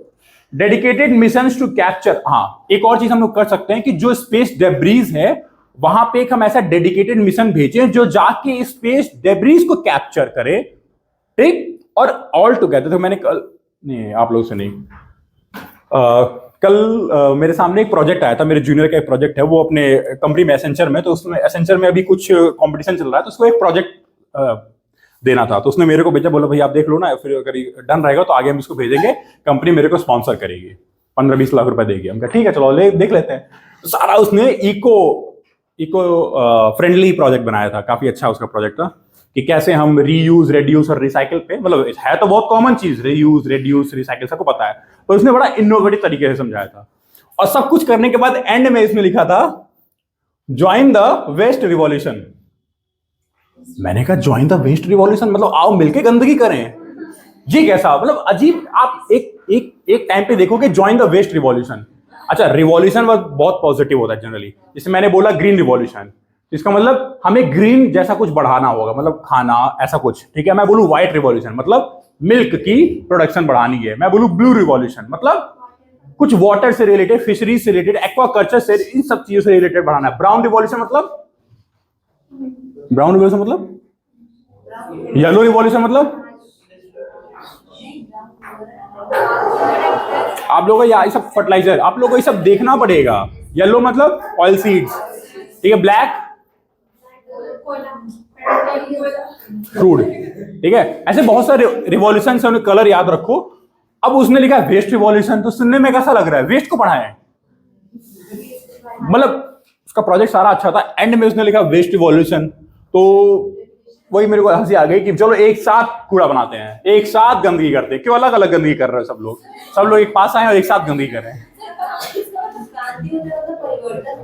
हाँ, पर जनरली आप देखोगे जब भी नेमिंग जब की गई हमेशा पॉजिटिव। मान लो फ्रेंच रिवॉल्यूशन, तो फ्रेंच रिवॉल्यूशन फ्रेंच की आजादी के लिए था।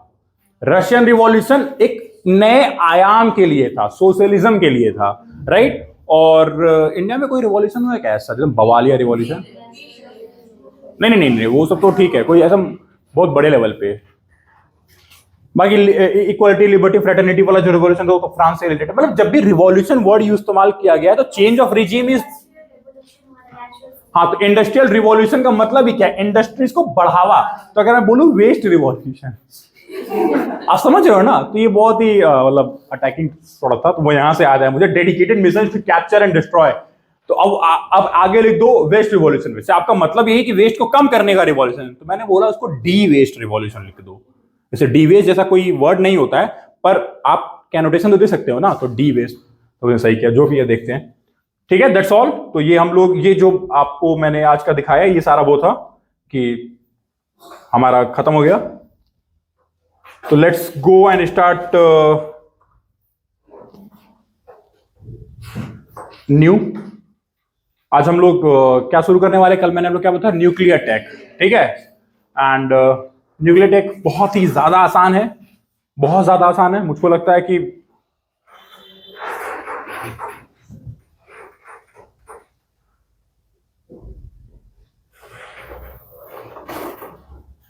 देखो न्यूक्लियर टेक्नोलॉजी जब दिमाग में आता है ये वर्ड, तो क्या दिमाग में आता है? जब भी मतलब सुनाई देता है, कान में आता है ये वर्ड, तो क्या समझ में आता है? अच्छा, न्यूक्लियर का मतलब क्या है? कुछ न्यूक्लियस से रिलेटेड होगा, मतलब बहुत ही छोटे स्तर पे होगा, पहला तो ये। और न्यूक्लियस कहां होता है? एटम के अंदर होता है। चलो ये बेसिक चीजें हैं जो आप लोगों को पता है। अब देखो हम न्यूक्लियर टेक्नोलॉजी में क्या पढ़ेंगे। पहले तो बहुत ही बेसिक्स, क्या होता है न्यूक्लियस, और सॉरी न्यूक्लियस तो नहीं जानेंगे, what is nuclear level things.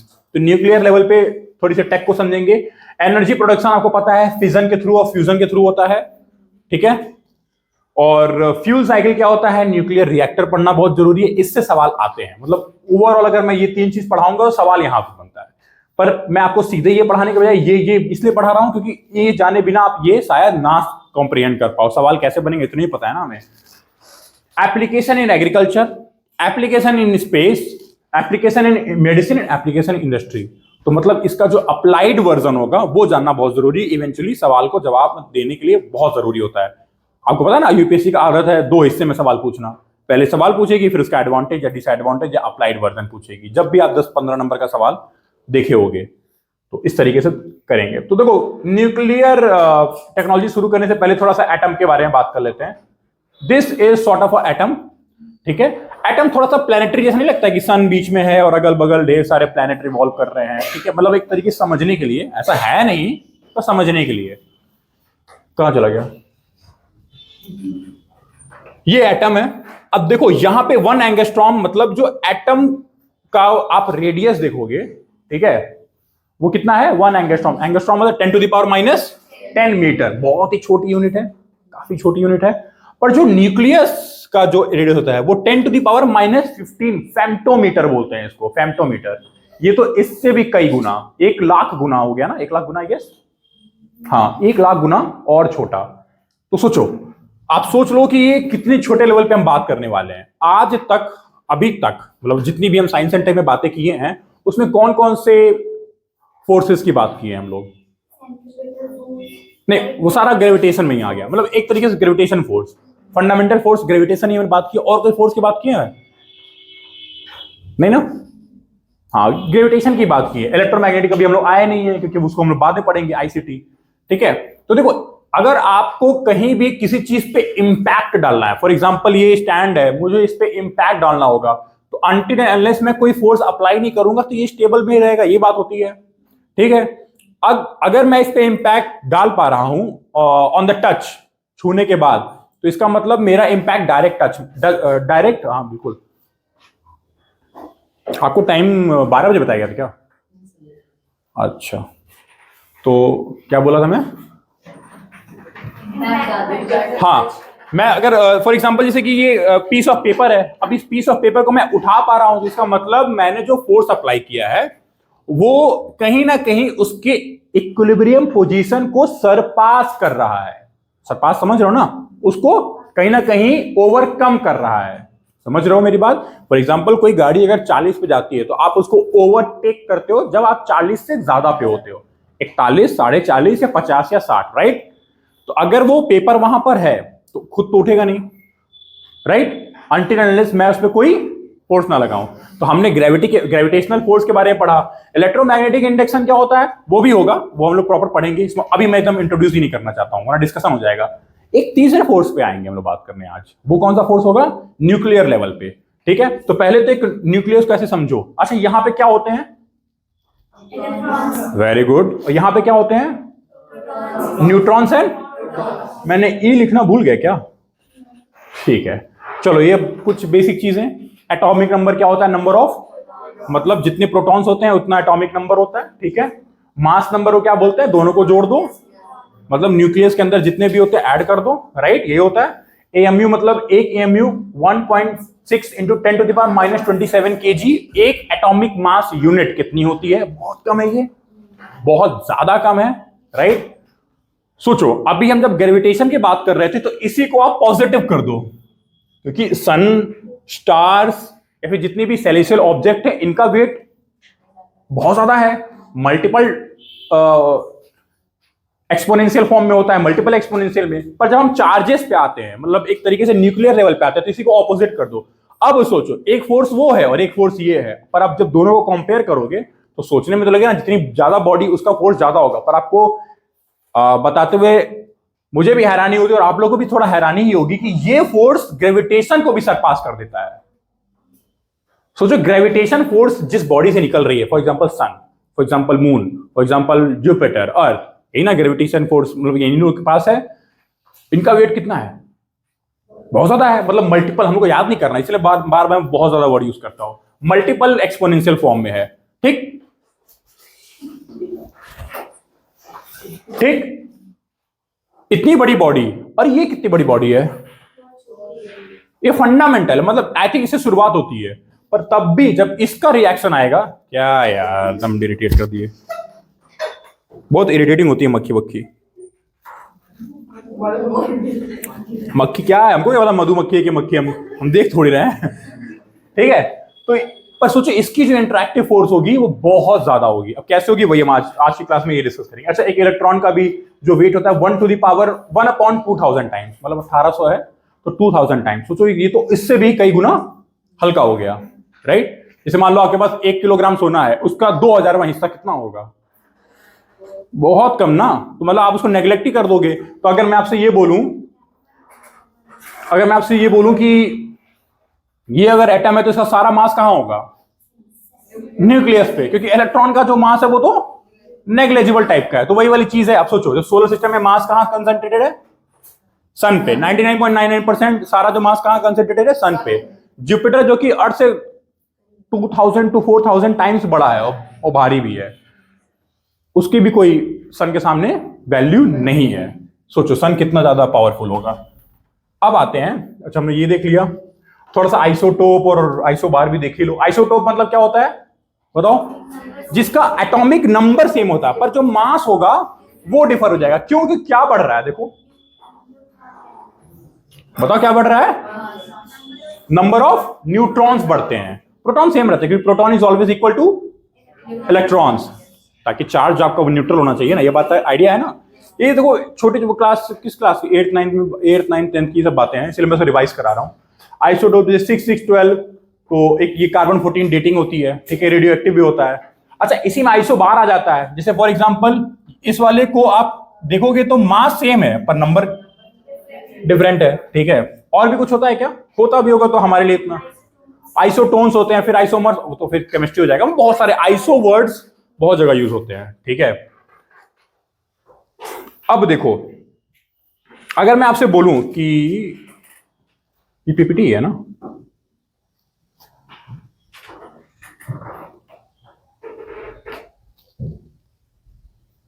ये जूम होता भाई,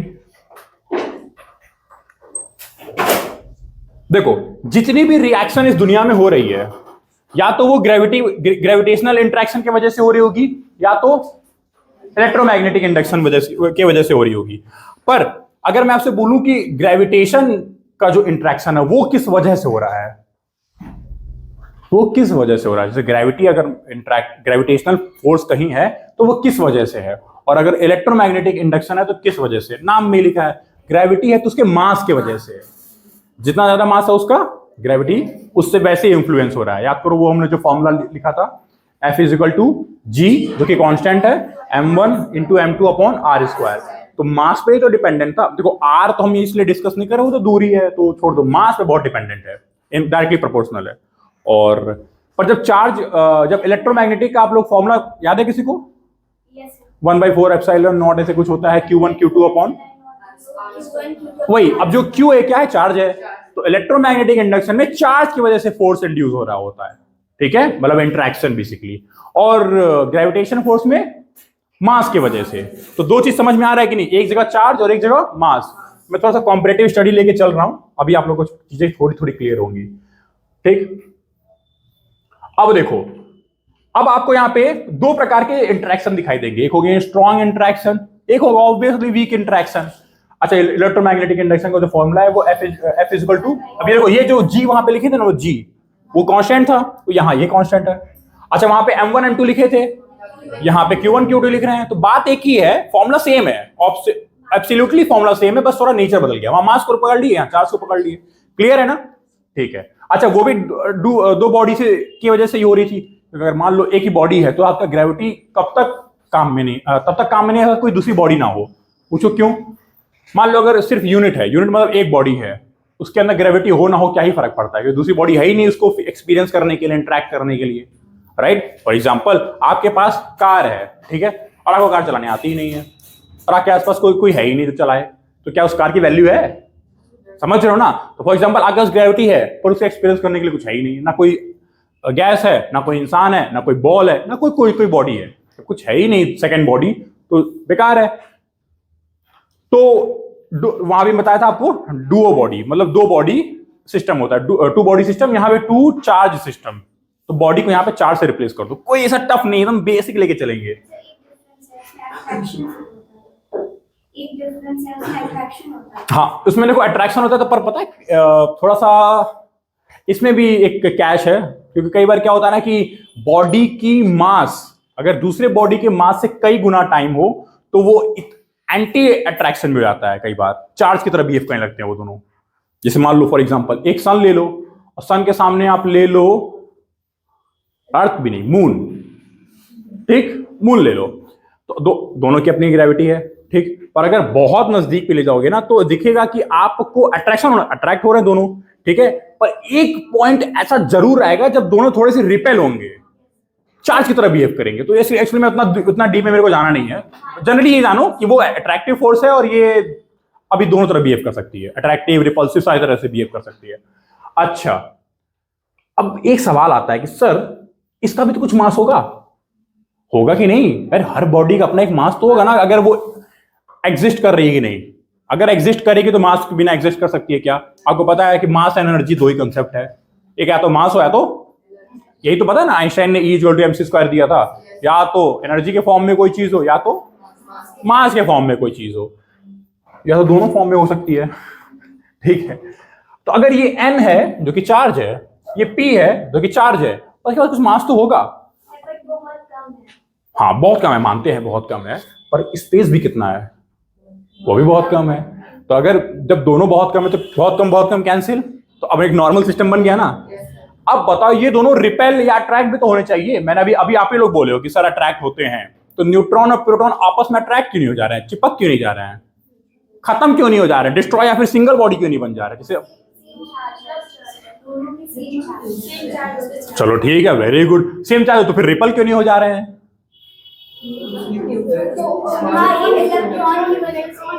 इलेक्ट्रॉन का तो कोई रोल ही नहीं है, इलेक्ट्रॉन तो अपने अलग दुनिया में मस्त है, उसको मत डिस्टर्ब करो, वो अपना मोमो खा रहा है। वेरी गुड, रुक जाओ, इन्होंने एक पॉइंट डाला कि न्यूट्रॉन तो न्यूट्रल है, तो कोई चार्ज नहीं है। तो मैं कह तो रहा हूं कि मैं इलेक्ट्रोमैग्नेटिक की तो बात ही नहीं कर रहा हूं, हम वो बात करें जो हम सब जानते हैं, दैट इज ग्रेविटी।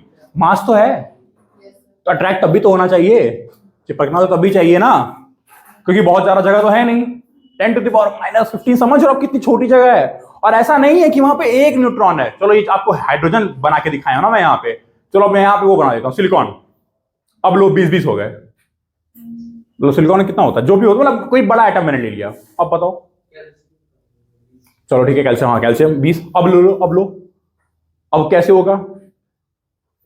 यूरेनियम ले ले, चलो अब बताओ, प्लूटोनियम ले लिया, अब बताओ न्यूक्लियर फोर्स ये आया कहां से? ये वर्ड अभी हम लोग पहुंचे नहीं ना, अभी हमारी स्टडी तो ग्रेविटी और इलेक्ट्रोमैग्नेटिक तक है, न्यूक्लियर तक पहुंचे नहीं है। और एक्चुअली में इसका सवाल का जो जवाब है वो न्यूक्लियर तक पहुंचने का ही है। मतलब आप लोगों में यही समझाना चाह रहा हूं, देखो कभी भी ना दिमाग अपना ऐसे थोड़ा सा जो कुछ लिखा है उस पर लगाने से ज्यादा है इस पर लगाओ कि जो हम लोग पढ़े हैं सिर्फ वो तक दिमाग लगाते हैं। जब भी कोई साइंटिस्ट या फिर कोई स्टडी हम करते होंगे तो पहले जो जानते हैं उसको समझते हैं, उसको लेके आगे बढ़ते हैं। जब कोई डाउट आता है तो जो पढ़ चुके होते हैं उसी के बेस पे तो उस डाउट को सॉल्व करते हैं कि कोई भगवान आते बता देता नहीं बेटा इसका सॉल्यूशन ये है, नहीं ना, पीछे जो पढ़े हैं उसी के बल पे सॉल्व करते हैं, फिर हमको सॉल्यूशन मिलता है, फिर हम और आगे बढ़ते हैं, फिर यहाँ पे डाउट आता है, फिर हम पीछे के सारे दिमाग को लगाते हैं। तो अभी तक तो हमने न्यूक्लियर पढ़ा ही नहीं है, तो हमें न्यूक्लियर जैसा कुछ पता ही नहीं है, तो हम यहाँ पे जो दिमाग लगाएंगे किसका लगाएंगे, ग्रेविटी का, क्योंकि हमने वही पढ़ा है। तो हम चलो अब ग्रेविटी से पहले सॉल्यूशन निकालते हैं, ऑटोमेटिक न्यूक्लियर पे हम उतर जाएंगे। कैसे? अब देखो यहां पे मैंने एक चीज लिखा है कि इलेक्ट्रोमैग्नेटिक रिपल्सन, नहीं नहीं नहीं नहीं नहीं, एकदम गलत है, लेस देन होगा। ये लग रहा है कि गलती से मेरे से हो गया होगा, इसको ऐसे कर लो, ठीक है। अच्छा आप बताओ बाइंडिंग फोर्स कम होगा कि इलेक्ट्रोमैग्नेटिक रिपल्सन ज्यादा होगा? आप खुद बताओ ये क्या गलत कि सही है? चलो मुझे नहीं पता, आप ही लोग बताओ सही है गलत। सोचो, कॉमन सेंस लगाओ, रिपल्सन ज्यादा होगा कि बाइंडिंग फोर्स ज्यादा होगा? तभी तो दोनों स्टेबल हैं, न्यूट्रॉन प्रोटॉन साथ में बैठे हुए हैं। तो वो मैंने जो वहां पे बनाया है, ठीक है, वो पता नहीं क्या सोच के मैंने वहां लिख दिया था, पर देखो अभी पढ़ा रहा हूं तो क्लियर हो गया। तो उसको आप लोग क्लास में ऐसे कर लो अपने कॉपी में, पहले कर लो, लिख लिया? नहीं तो जो बनाया है वो मत करना, उसको ऐसे करना। अच्छा मेरे नोट्स में क्या है, ये मेरा ही नोट्स है, देखो मैंने नोट्स में बदल दिया है, बदला है कि नहीं? यानी मैं रिवाइज कर रहा हूँगा तो देखो अब यही चीज है, मैंने आप लोगों को फिर से मैं बोल रहा हूँ, रनिंग नोट्स ही आपके सब कुछ है। जब रिवाइज करोगे तो आपको दिमाग खोल के रिवाइज करना है, ये नहीं कि जो मैंने लिख दिया वो हम लकीर का फकीर है, वो बदलेगा नहीं, ठीक है। थोड़ा सा फ्लेक्सिबिलिटी और ल्यूसिडिटी होनी चाहिए आपके नॉलेज में। अब देखो यहाँ पे क्लास में मैंने ऐसे लिखा है, पर ये ऐसा नहीं होगा, क्योंकि देखो साफ सीधी बात है, अगर ऐसा होता तो फिर रोज ही न्यूक्लियर फट रहे होते। ऐसा होता थोड़ी है, यहाँ पे कोई हाइड्रोजन एटम को फट जाता, होता रहता, तो हम लोग एग्जिस्ट ही नहीं करते, हम पढ़ाई नहीं कर रहे होते। तो एक्चुअली में ये ऐसे है, तो आज हम लोग एग्जिस्ट कर रहे हैं। सोचो एक ग्रेटर देन और लेस देन के साइन का हमारा एग्जिस्टेंस, ठीक है।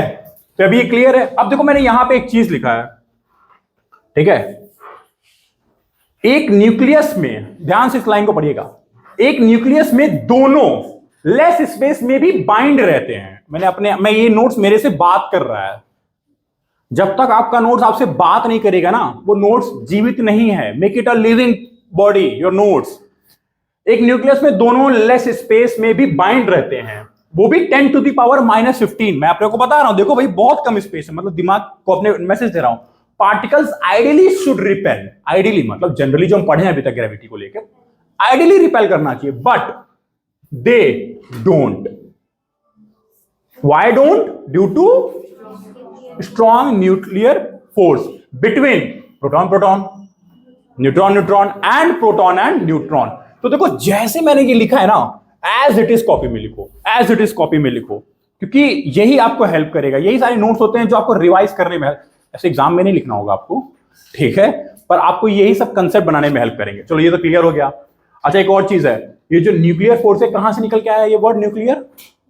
न्यूक्लियस से तो कभी भी एक्स्ट्रा न्यूक्लियर फोर्स नहीं होगा, ये हमेशा क्या होगा, इंट्रा न्यूक्लियर फोर्स होगा। इंटर न्यूक्लियर भी अभी नहीं होगा, अभी हम इंट्रा न्यूक्लियर ही बात पढ़ेंगे। तो इंट्रा और इंटर पता है ना आप लोग को, विद इन और एक्सटीरियर, ठीक है।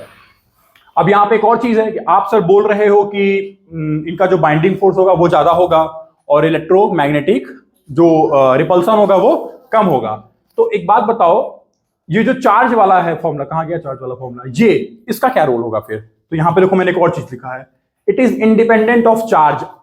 जब हम इसके फोर्स की बात करते हैं, मतलब जब इसका जो फोर्स है वो इतना ज्यादा स्ट्रांग है कि चार्ज की जो कीमत है, जो चार्ज की वैल्यू है, मैग्नीट्यूड है, जो भी क्वांटिटी है, वो सब नेग्लिजिबल हो जाती है, ठीक है। अब आप सोच लो कि उनका न्यूक्लियर फोर्स कितना स्ट्रांग होता होगा कि वो प्रॉपर, क्या हो गया, हाँ प्लीज,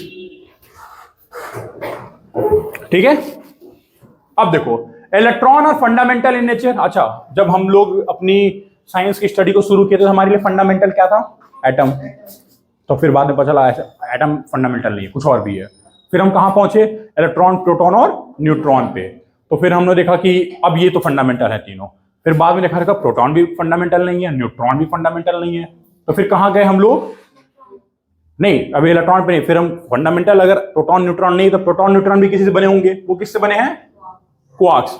अब आजकल लोग क्वार्क्स भी बोल रहे हैं फंडामेंटल नहीं है, क्वार्क्स भी किसी चीज से बना है, ठीक है, वो सॉर्ट ऑफ एनर्जी है। तो अब सोचो फंडामेंटलिज्म कितना नीचे तक जा रहा है, पर इलेक्ट्रॉन अभी तक इलेक्ट्रॉन को फंडामेंटल माना गया है। फंडामेंटल मतलब उससे कोई छोटी चीज नहीं होगी, ठीक है।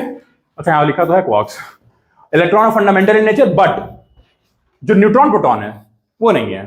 एंड ये किससे बने हुए हैं? क्वार्क से बने हुए हैं। देखो ये सब रिवाइज करा रहा हूं आपको एनसीईआरटी, ठीक है, इतना कोई इसमें कोई साइंस नहीं है एज ऑफ नाउ। अब देखो कुछ ऐसे इंटरेक्शन होते हैं जो स्ट्रॉन्ग इंटरेक्शन भी होते हैं और इलेक्ट्रोमैग्नेटिक इंटरेक्शन भी होते हैं, जैसे बीटा डी के। अब देखो ये सब में हमको अभी नहीं जाना है। बीटा डी के मतलब क्या होता है, किसी का idea? What is alpha D के, बीटा डी के, गामा डी के? एक में प्रोटॉन निकलता है, एक में ठीक है। देखो उस वो जो हम लोग आपको प्रॉपर पढ़ाएंगे, जब हम लोग आईसीटी पढ़ेंगे, जब वेव्स पढ़ेंगे प्रॉपर, तो वेव्स में हम डिस्कस करेंगे। तो इस चीज को लिख लो, पर इसको यहां डिस्कस नहीं करेंगे। इसको हम जब नेक्स्ट मॉड्यूल शुरू करूंगा, मैं नैनोटेक में भी नहीं करूंगा, मैं वेव आईसीटी में ही डिस्कस करूंगा, ठीक है। अब इसमें आते हैं पावर ऑफ फोर्स। अब ऑब्वियसली अगर मुझको अरेंज करना होगा, सर सबसे ज्यादा फोर्स कहां पे होगा, सबसे ज्यादा फोर्स कहां होगा? स्ट्रॉन्ग न्यूक्लियर फोर्स सबसे ज्यादा फोर्स है, उसके बाद आएगा इलेक्ट्रोमैग्नेटिक, उससे कम वीक और सबसे कम। और अभी तक हम क्या आज की क्लास के पहले तक क्या जान रहे थे? देख रहे हो कैसे मिथ बस्ट होता है, मतलब ग्रेविटी की कोई इज्जत ही नहीं है। पर जब यूनिवर्सल लेवल पे बात करते हैं, जब एस्ट्रोलॉजी और एस्ट्रो फिजिक्स में आते हैं, तो ग्रेविटी हमारे साथ कुछ हो जाती है। पर जब हम जैसे ही फिजिक्स में आते हैं, नॉर्मल फिजिक्स में, क्वांटम फिजिक्स में आते हैं, तो जैसे फिजिक्स में आते हैं तो ग्रेविटी उसके लिए कोई, तो यहाँ पे मैं इसीलिए मेरे को 3 बार वो लगाया हूं, तो काफी कम है। तो अगर आपको कभी कोई छोटा बच्चा भी पूछे कि सबसे ज्यादा फोर्स कहां पे होता है, तो आप क्या बोलोगे? न्यूक्लियर।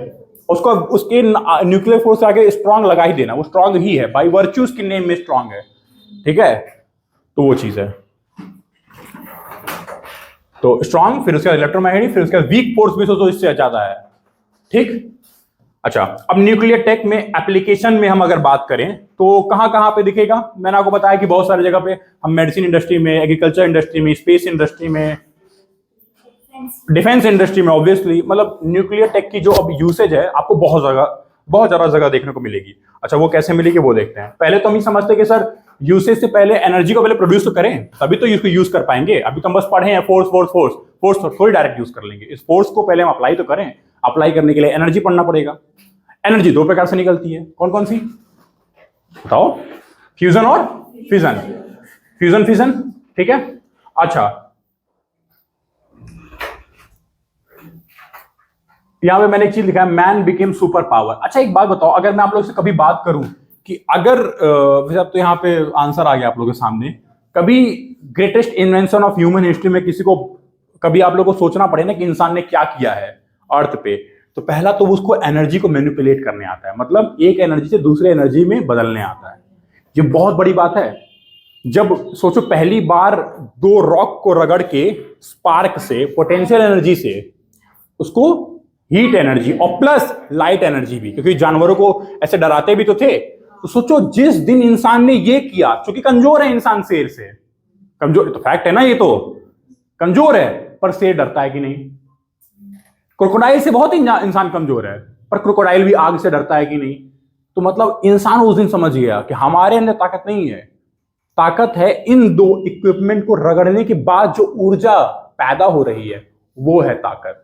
तो इंसान किस दिन सुपर पावर बना? जिस दिन उसको एनर्जी मैनिपुलेट करने आ गया। ये पहली। और दूसरी चीज तो पता ही आप लोग को, कम्युनिकेशन। इसीलिए कई बार, अच्छा एक स्टोरी में जो याद आ रही है,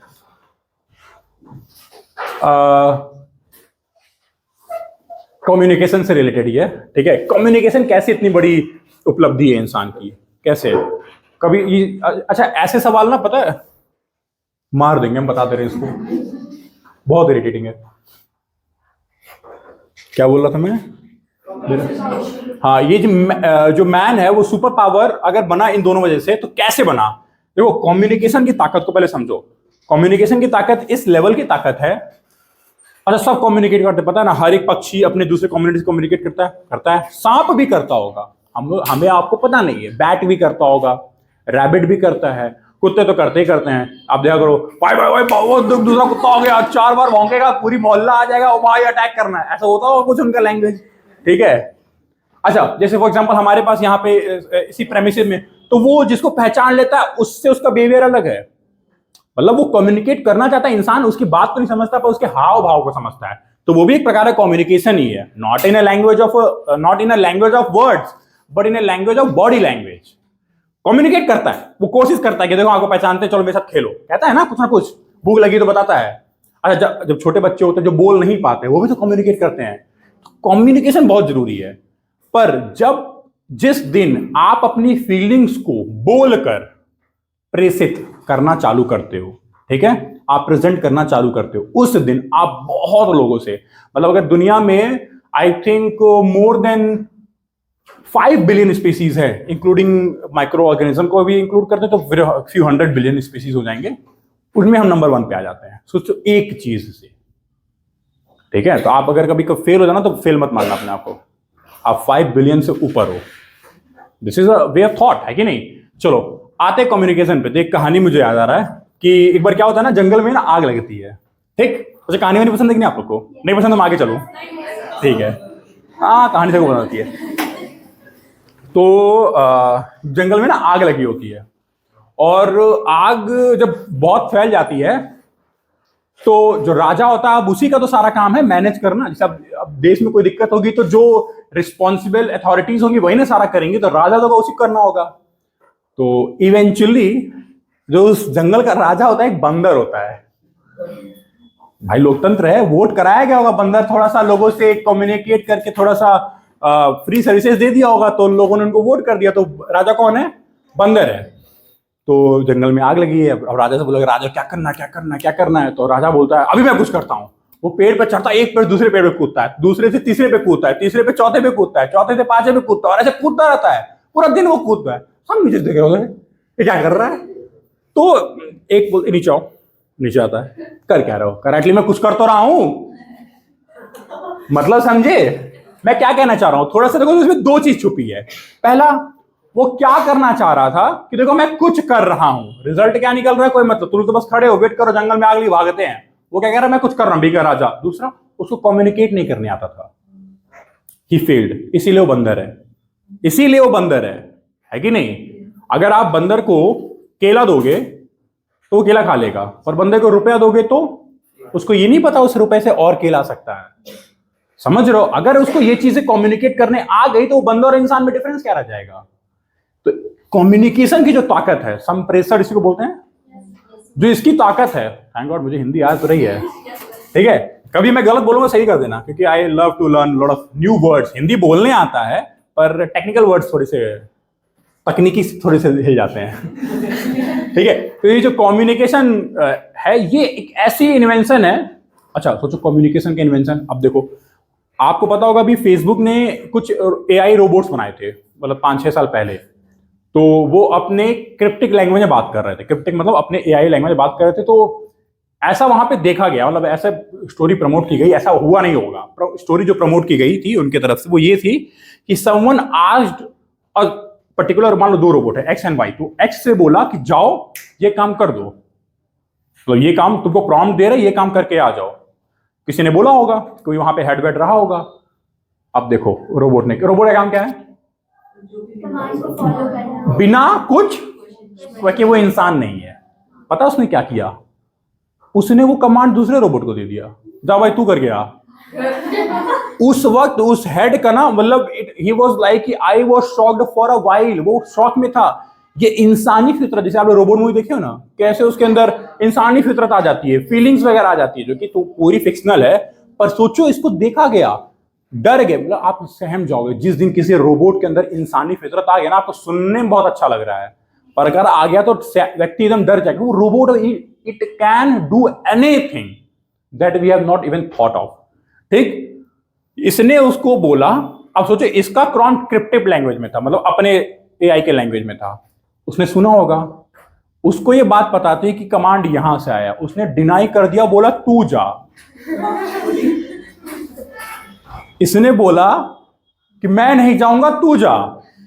और इन दोनों ने 1 घंटे में लड़ाई कर करके, मतलब वर्डली लड़ाई करके, एक न्यू लैंग्वेज बना दी। अच्छा, क्रिप्टिक लैंग्वेज की जो सारी फीडिंग हो रही थी वो तो कंप्यूटर पे दिख रही थी, मतलब जो कमांड सेंटर होगा ना उन दोनों का, वो तो कंप्यूटर पे दिख रही थी, तो लोगों को दिख रहा था दोनों लड़ाई लड़ रहे हैं अपने ही क्रिप्टिक लैंग्वेज में। उसके बाद 1 घंटे के बाद प्रॉम्प्ट्स बदल गए, पूरा का पूरा कमांड बदल गया, इन्होंने नई लैंग्वेज बना दी। अब क्या ही बात कर रहे होंगे, क्या ही पता, डर गए, तुरंत ऑन द स्पॉट इन्हें पॉज करके डिस्ट्रॉय किया। और ऐसा डिस्ट्रॉय किया गया, मतलब एक तरीके से वही वाली बात है कि मतलब मान लो कोई राक्षस से काट दो, बार बार जुड़ जा रहा होगा, तो उसका पैर इधर, सर इधर, धड़ इधर, ऐसा होता है ना, तो उसको प्रॉपर डिस्ट्रॉय किया गया, मतलब उसको एकदम इंसिनरेट, जला दिया गया। हम लोग ऐसे बहुत सारे कैरेक्टर्स होते हैं ना जो वापस से बन जाते हैं। सोचो, इंसान being such a very developed tech world of San Francisco, Facebook के ऑफिस में ये चीज हुई थी, तो उसने डिस्ट्रॉय किया। मैं बता रहा हूं कितना खतरनाक हो सकता है कम्युनिकेशन। सोचो, अब वो क्या एक नया लैंग्वेज पैदा कर दी है जो कि इंसान के क्रिप्टिक लैंग्वेज से भी एक कदम आगे है। जब तक उस लैंग्वेज को हम लोग पढ़ते, और जो कि वो 1 घंटे बना दिया। यहाँ पे एक एआई से दूसरे एआई को बात कराने में ना लोगों को साल भर लग जाते हैं लैंग्वेज बनाने में, वो 1 घंटे में बना दिया। हम जब तक उसको स्टडी करते तो 10 लैंग्वेज और बना देता, तो हमसे लाख गुना स्पीड उसकी तेज है। वो सुपर कंप्यूटर है, हम तो नॉर्मल कंप्यूटर, हम तो बस कमांड देना जानते हैं, हम बस बना सकते हैं उसको। वही रोबोट जो उसका ओनर रहता है उससे आगे निकल जाता है।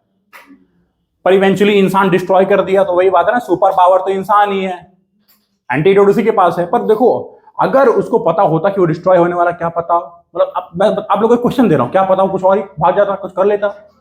वो पूरी रिजीम बदल सकते हैं, वो सब, वो पूरा का पूरा सिस्टम, इंटरनेट सब हैक कर सकते हैं। आप समझ रहे हो what I am trying to tell? एक फिक्शनल मूवी जैसा सीन फील हो रहा है, पर ऐसा हुआ था। सोचो, उन्होंने लैंग्वेज बना दी थी। अब आप समझो कम्युनिकेशन की ताकत। तो अगर मैं बोलूं इंसान सुपर पावर किस दिन बना, उस दिन नहीं जिस दिन न्यूक्लियर बॉम्ब बनाया। न्यूक्लियर बॉम्ब बनाने के लिए कम्युनिकेशन बहुत जरूरी था। जिस दिन ये सीखा, जिस दिन एनर्जी को, न्यूक्लियर बॉम्ब बनाने के लिए भी तो एनर्जी को मैनिपुलेट किया होगा, सोचो इस दिन। ठीक है, अच्छा, अब आते हैं थोड़ा सा आइंस्टाइन की बात कर लेते हैं। आइंस्टाइन ने एक फॉर्मूला दिया था, E=mc²। सी पता ना क्या है? Speed of, very good. तो मतलब आपको स्पीड ऑफ लाइट में अगर किसी मास, मतलब स्पीड ऑफ लाइट में अगर किसी मास को आप मल्टीप्लाई करते हो, प्रोडक्ट, मतलब कोई मास है और आपको उसकी स्पीड ऑफ लाइट से भगाना है, वो भी उसके स्क्वायर से, तो वो ऑटोमेटिक किसमें कन्वर्ट हो जाएगा? ठीक, जैसे कि नारद जी एक जगह से 50 जगह जाते हैं, ऐसे बहुत सारे हमने सुना भी है, देखा भी है टीवी वगैरह में। ठीक, कैसे हो सकता है कि उनका स्पीड ऑफ लाइट हो? और एग्जैक्टली अगर मेरे पास भी जिस दिन स्पीड ऑफ लाइट आ गई, तो मैं भी तो एनर्जी में कन्वर्ट हो सकता हूं। पूछो कैसे? आप मेरे को यहां पे देख पा रहे हो, इसका मतलब कोई लाइट पड़ रही होगी और फिर आपकी आंखों में वो जा रही होगी, तभी ये व्हाइट दिख रहा है कि नहीं? तभी स्किन कलर और ये ब्लैक दिख रही है, राइट? मतलब जो लाइट पड़ रही है वैसा वो आपको दिख रहा है। अब ब्लैक एंड व्हाइट मत जाना कि ये पूरा एब्जॉर्ब करता है, ये उधर मत जाना, मतलब व्हाट आई एम टेलिंग, समझ रहे हो ना मेरी बात? लाइट के वजह से हो रहा है। अब सोचो, मेरी स्पीड इस लाइट के स्पीड से तेज हो जाए, तो जब तक वो पड़ेगी I will change my position, आपको दिखाई दूंगा क्या? अब यहां पे जब तक वो light again I change my position, आपको दिखाई दूंगा क्या? अब यहां पे जब तक again I change my position. तो आप समझ रहे हो कैसे एनर्जी में मैं कन्वर्ट हो सकता हूं? अगर आप कोई भी मास हो, अगर उसकी स्पीड, लाइट की स्पीड जितनी हो गई, वो गायब हो सकता है। एग्जैक्टली। इवन फिर अगेन कुछ हॉलीवुड फिक्शनल मूवीज को आप देखोगे, साइंस साइटेक मूवी को साई-फाई बोलते हैं, साई-फाई मूवी देखोगे, उसमें कुछ मूवीज में दिखाया है बहुत अच्छा कि एक मूवी थी, उसने एक एरोप्लेन बनाया था, उसकी स्पीड, साउंड की स्पीड तो अभी कुछ कंपनी है साउंड की स्पीड पे काम कर रहे हैं, दैट इज सोनिक बूम। 1 घंटे में अमेरिका से ऑस्ट्रेलिया, 1 घंटे में, 15 घंटे 12 घंटे लगते हैं, अमेरिका से ऑस्ट्रेलिया 1 घंटे में पहुंच जाएंगे। ठीक है, तो वो तो अलग चीज है। उसने स्पीड ऑफ लाइट के हिसाब से बनाया था, मतलब वो अपनी जब एरोप्लेन में बैठता था गायब। तो वो मतलब ऐसे मूवी थी, रियल में हो जाए तो सोचो क्या ही चीज हो जाएगी। अच्छा, अब फिर आप लोगों को मैनहट्टन प्रोजेक्ट के बारे में बता रहा हूं। पहली बार न्यूक्लियर बॉम्ब, मैनहट्टन प्रोजेक्ट आप लोग देखे? ओपेनहाइमर कितने लोग देखे हैं? बहुत बकवास मूवी, देखना ही बस। ठीक है, मैंने झूठ में इतना पैसा खर्च किया उसके लिए, इतना हाइप बनाए थे सब। देखो, अब ओपेनहाइमर क्यों बोल रहा हूं मैं? न्यूक्लियर बॉम्ब में क्या हुआ था? न्यूक्लियर बॉम्ब क्या है? What is nuclear bomb? जो एनर्जी होगी न्यूक्लियर की, उसकी इंटेंसिटी बढ़ा दो। समझ गए ना? जैसे कोई भी एनर्जी है, उसकी इंटेंसिटी बढ़ा दो। फॉर एग्जांपल, मान लो अपने घर पे आप बर्नर से चाय और जो भी कुछ बना रहे हो, ठीक, उसकी एक एनर्जी डिफाइन है ना, आप ऐसे रेगुलेटर से रेगुलेट करते हो ना उसको। तो मान लो जब आप उसको फुल करते हो, उससे ज्यादा नहीं हो रहा है, पर आपके पास एक ऑप्शन आ गया कि आप उसको और घुमा सकते हो, घुमाते सकते हो, घुमाओ घुमाओ घुमाओ। मतलब उसकी कोई लिमिट नहीं है, तो कहां तक वो आग लगेगी, कहां तक आग जाएगी। मैं बोल रहा हूं लिमिट नहीं है घुमाने का। बताओ कितना आग पैदा हो सकता है। फ्यूल भी मैं इंडिफरेंट दे रहा हूं, बताओ। इनफाइनाइट ना, मतलब पूरी पृथ्वी जल सकती है। मेरी बात तो समझ रहे हो ना, कि आपने अनरेगुलेटेड एनर्जी को जब आपने इस्तेमाल किया तो वो एक कैटास्ट्रॉफी का जन्म ले सकती है। न्यूक्लियर बॉम्ब से ओपेनहाइमर मूवी में एक्चुअली में दिखाया कि क्यों बनाया, क्योंकि उनको डर था कि इससे पहले ये ना बना दे, क्योंकि ये बहुत आगे थे। ये तो बात पता है ना, ये बहुत आगे थी, ये ऑलरेडी मतलब बस बना, आज नहीं तो कल बना देंगे, ऐसा वाला सीन था। तो फिर यूएस यहां पे आया, कहां गया वो देश जहां आया था, ये रहा जर्मनी भी नहीं, वेस्ट जर्मनी में आया, सारे साइंटिस्ट ने क्या किया, किडनैप किया, अपने पास ले गया, 40 लोग को रखा, वहां पे बनवाया। उसमें नील्स बोर भी थे, नॉर्वे से उनको पकड़ा गया था। तो एक्चुअली में देखोगे तो सारे के सारे ज्यूज ही थे लगभग, और जो बच गए वो यहां भाग गए। तो अगर मैं बोलूं कि इवेंचुअली सारे साइंटिस्ट जर्मनी के ही थे, जो आज के टाइम में जितने भी आप लोग इन्वेंशन देख रहे हो ना, आज के टाइम में जितने भी इन्वेंशन है, वो सब की जो देन है यहीं से निकली है, वेस्ट वर्ल्ड की। तो इनका कुछ नहीं है, वो बस तो किडनैप कर लिए थे, और इनका भी कुछ नहीं है, वो यहां से भाग के गए थे बचने के लिए, रेफ्यूज लेने गए थे। तो अगर ये देश कुछ बनाता है ना तो इसका खुद का होगा, और ये देश भी कुछ बनाया तो इसका खुद का होगा। पर अगर ये देश, ये छोड़िए, ये देश वो देश और वो सब कुछ बना रहे तो आज के टाइम उनका खुद का कुछ नहीं है, वो बस किडनैप करके ले आए, और जो भी। अब देखो न्यूक्लियर बॉम्ब में क्या होता है, यूरेनियम, ठीक है। अच्छा, यूरेनियम का सब कुछ यहाँ पे मैंने लिखा हुआ है कि क्या केजी वेजी कैसे मास, उसमें में नहीं जाएंगे, हम आते हैं रिएक्शन पे। अच्छा, ये है यूरेनियम 235, ठीक है। 235 क्या है उसका एटॉमिक नंबर, मास। 92 क्या है उसका, वेरी गुड। ये 235, अगर यहाँ पे 238 लिखा होगा तो क्या होगा, यहाँ पे 235 लिखा है ना, यहाँ पे 238, 236, 237 भी लिख सकते हैं। नंबर ऑफ न्यूट्रॉन बढ़ जाएंगे, मतलब रहेगा यूरेनियम, बट उसके अंदर जो एन की संख्या वो बढ़ जाएगी। और मैं आपको एक वर्ड बोल रहा हूं, रेडियो एक्टिव मतलब वहां से एक रेज निकल रहे हैं, सिंपल, और कुछ नहीं। अभी कौन सा रे निकल रहा है उस पर नहीं जाएंगे हम लोग, वो हम पढ़ेंगे, पर अभी समझो एक रेज निकल रही है। तो जब एक यूरेनियम 235 पे, ये एन क्या है, वेरी गुड, इससे बम्बार्ड कराया गया। मैं रिएक्ट नहीं बोलूंगा, रिएक्शन बहुत बेसिक होता है, बम्बार्ड अलग होता है, क्योंकि न्यूट्रॉन कहां बम्बार्ड करेगा जनरली, अच्छा न्यूट्रॉन की जगह कहां है, ठीक है। रिएक्शन कहां होता है, नहीं रुक जाओ, केमिस्ट्री में रिएक्शन जब होता है Na+Cl या फिर H+O या फिर H+Cl, जो भी नॉर्मल बेसिक, वो कहां होते हैं, कौन करता है, अरे ऑब्वियसली मेरा क्वेश्चन वो नहीं है, होता कैसे है, exactly, it is the rearrangement of the electrons. उसमें क्या न्यूक्लियस का कोई रोल होता है, इसीलिए वहां पे हम लोग रिएक्शन वर्ड यूज करते हैं। ये सब बेसिक चीजें हैं, वहां पे रिएक्शन वर्ड यूज करते हैं, पर मैं यहां पे बम्बार्डमेंट यूज किया हूं, बम्बार्डमेंट। क्यों, क्योंकि यहां पे इलेक्ट्रॉन का कोई रोल नहीं है, यहां पे रोल किसका है, न्यूक्लियस का। यूरेनियम 235 पे जब आप न्यूट्रॉन से बम्बार्ड करोगे तो अब देखो क्या होगा, ये क्या है, Ba का मतलब बेरियम, वेरी गुड, Kr मतलब क्रिप्टॉन, वेरी गुड, और 3 न्यूट्रॉन और निकलेंगे, और ये बगल में क्या है, एनर्जी। अब देखो, अब मैं आपसे ये बात बोलूं कि अच्छा, आप लोग को ये बात पता है Avogadro number, what is Avogadro number, मतलब वो छोड़ो, आप 10⁻23, हम बस वो जानते हैं, हमको उधर नहीं जाना, हम यूपीएससी की तैयारी कर रहे हैं, IIT JEE नहीं, तो हमको 10⁻23 क्या मिलेंगे, इतने नंबर मिलेंगे ना, बस। अब वही समझो, तो एक, अगर मैं 1 ग्राम उठाऊं या इसे 1 ग्राम ही उठाऊंगा यूरेनियम, तो अगर ये इसका वेट इतना है और ये क्या है 9 × 10⁻16 मीटर स्क्वायर पर सेकंड स्क्वायर, बताओ एनर्जी का फॉर्मूला पता है कि नहीं आप लोग को, क्या होता है। अच्छा, एनर्जी क्या होती है ये बात पता है कि नहीं, क्या होती है एनर्जी, हाँ, अरे यहां पे मैंने लिखा नहीं mc², तो अगर मुझे मास पता है और c तो मैंने फिर यहाँ पे स्क्वायर ही तो किया है, थोड़ा सा हल्का सा मैथ है तो आप लोग एकदम पॉज क्यों हो जाते हो, डरा मत करो, थोड़ा सा दिमाग लगाया करो। C तो 3 का गुणे 3 कितना हुआ, वेरी गुड।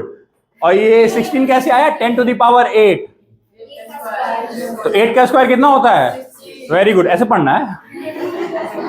तो अब इन दोनों को मल्टीप्लाई करोगे तो जो KG metre square upon second वो जूल में हो जाता है। ये बात तो यही एक्चुअली में एनर्जी का फॉर्मूला है, ठीक है। अब हम आते हैं यहाँ पे, मेरे को जो लग रहा था आप लोग ये सब क्यों छोड़ दिए, तो इसलिए मैं वापस ऊपर गया।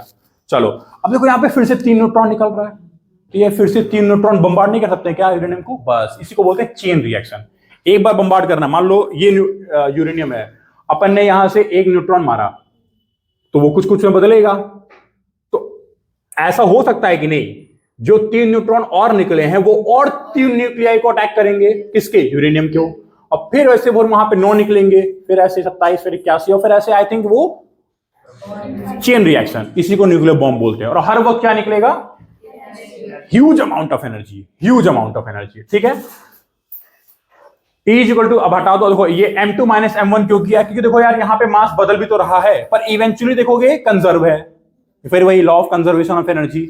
आप एक इधर का बैलेंस देखोगे, इधर का बैलेंस बराबर ही रहेगा, ठीक है, क्योंकि क्रिप्टॉन भी तो है बीच में, इसलिए बराबर ही रहता। तो इसलिए M2 माइनस M1, ये इतना इस पे दिमाग मत लगाना, वो अपने लिए मैंने लिखा था। अगर समझ में आ रहा तो अच्छी बात है, नहीं समझ कोई बहुत बड़ी बात नहीं है। ये समझ में आया है ना ये?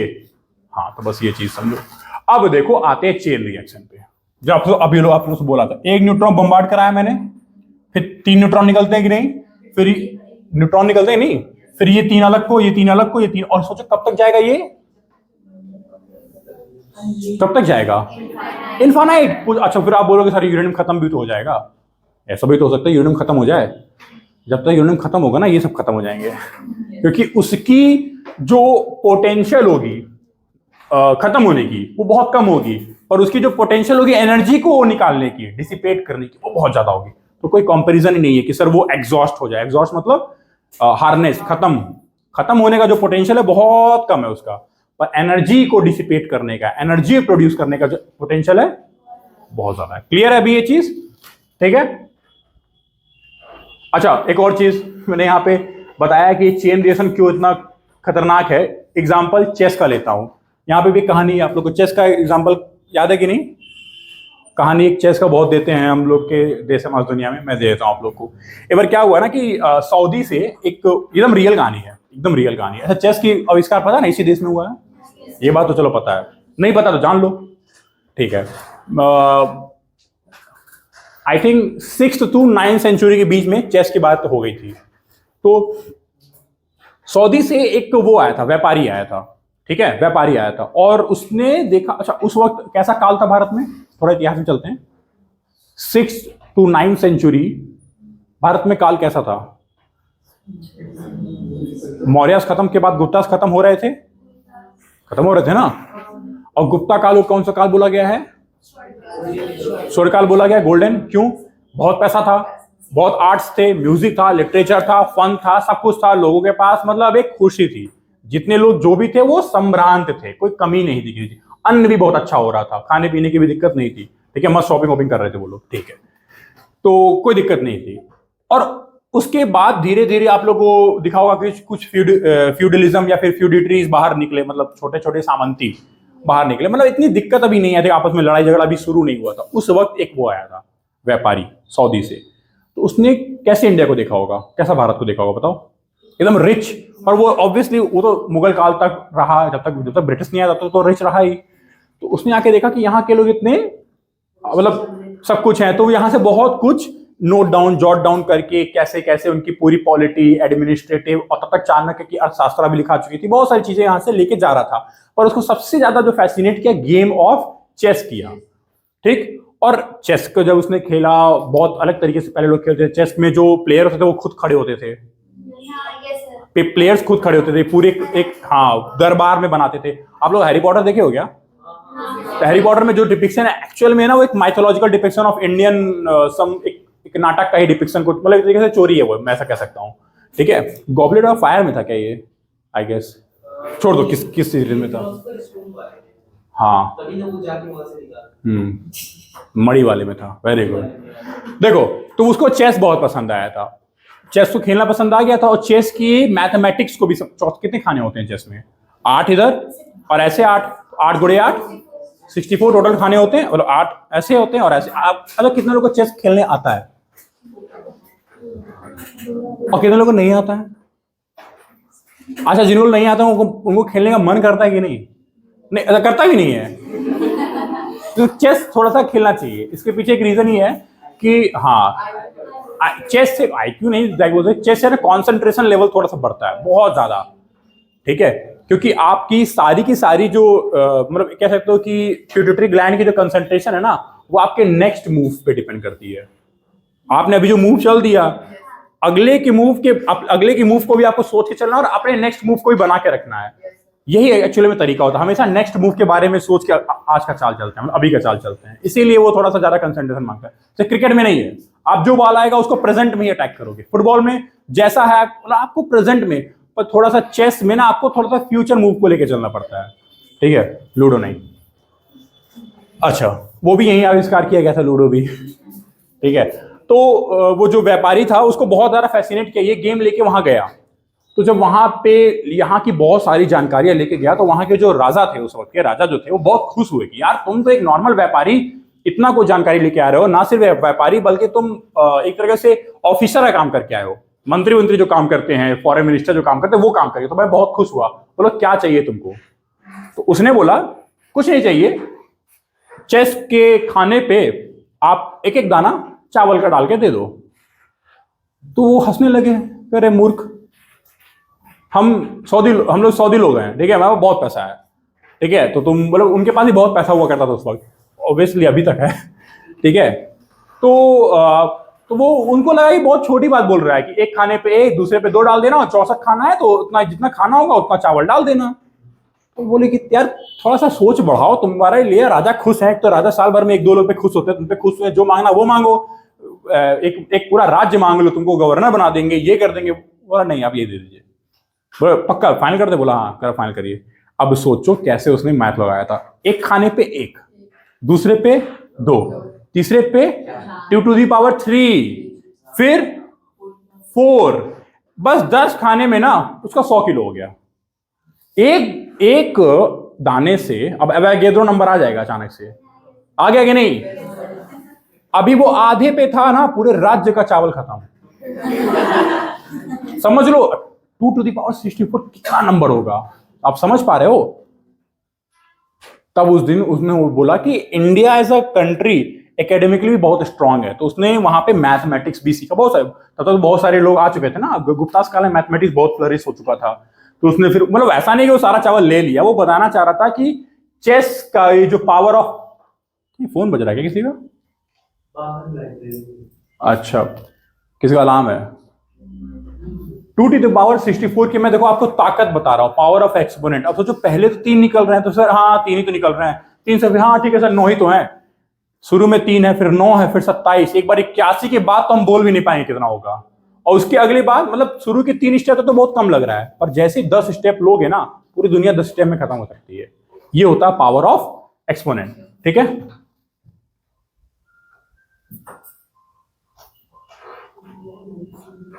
अब आते हैं, अच्छा देखिए हिंदी वालों के लिए थोड़ी सी मैंने मेहनत की है, नाभिकीय विखंडन और नाभिकीय संलयन में क्या डिफरेंसेस हैं। चलिए इधर आते हैं।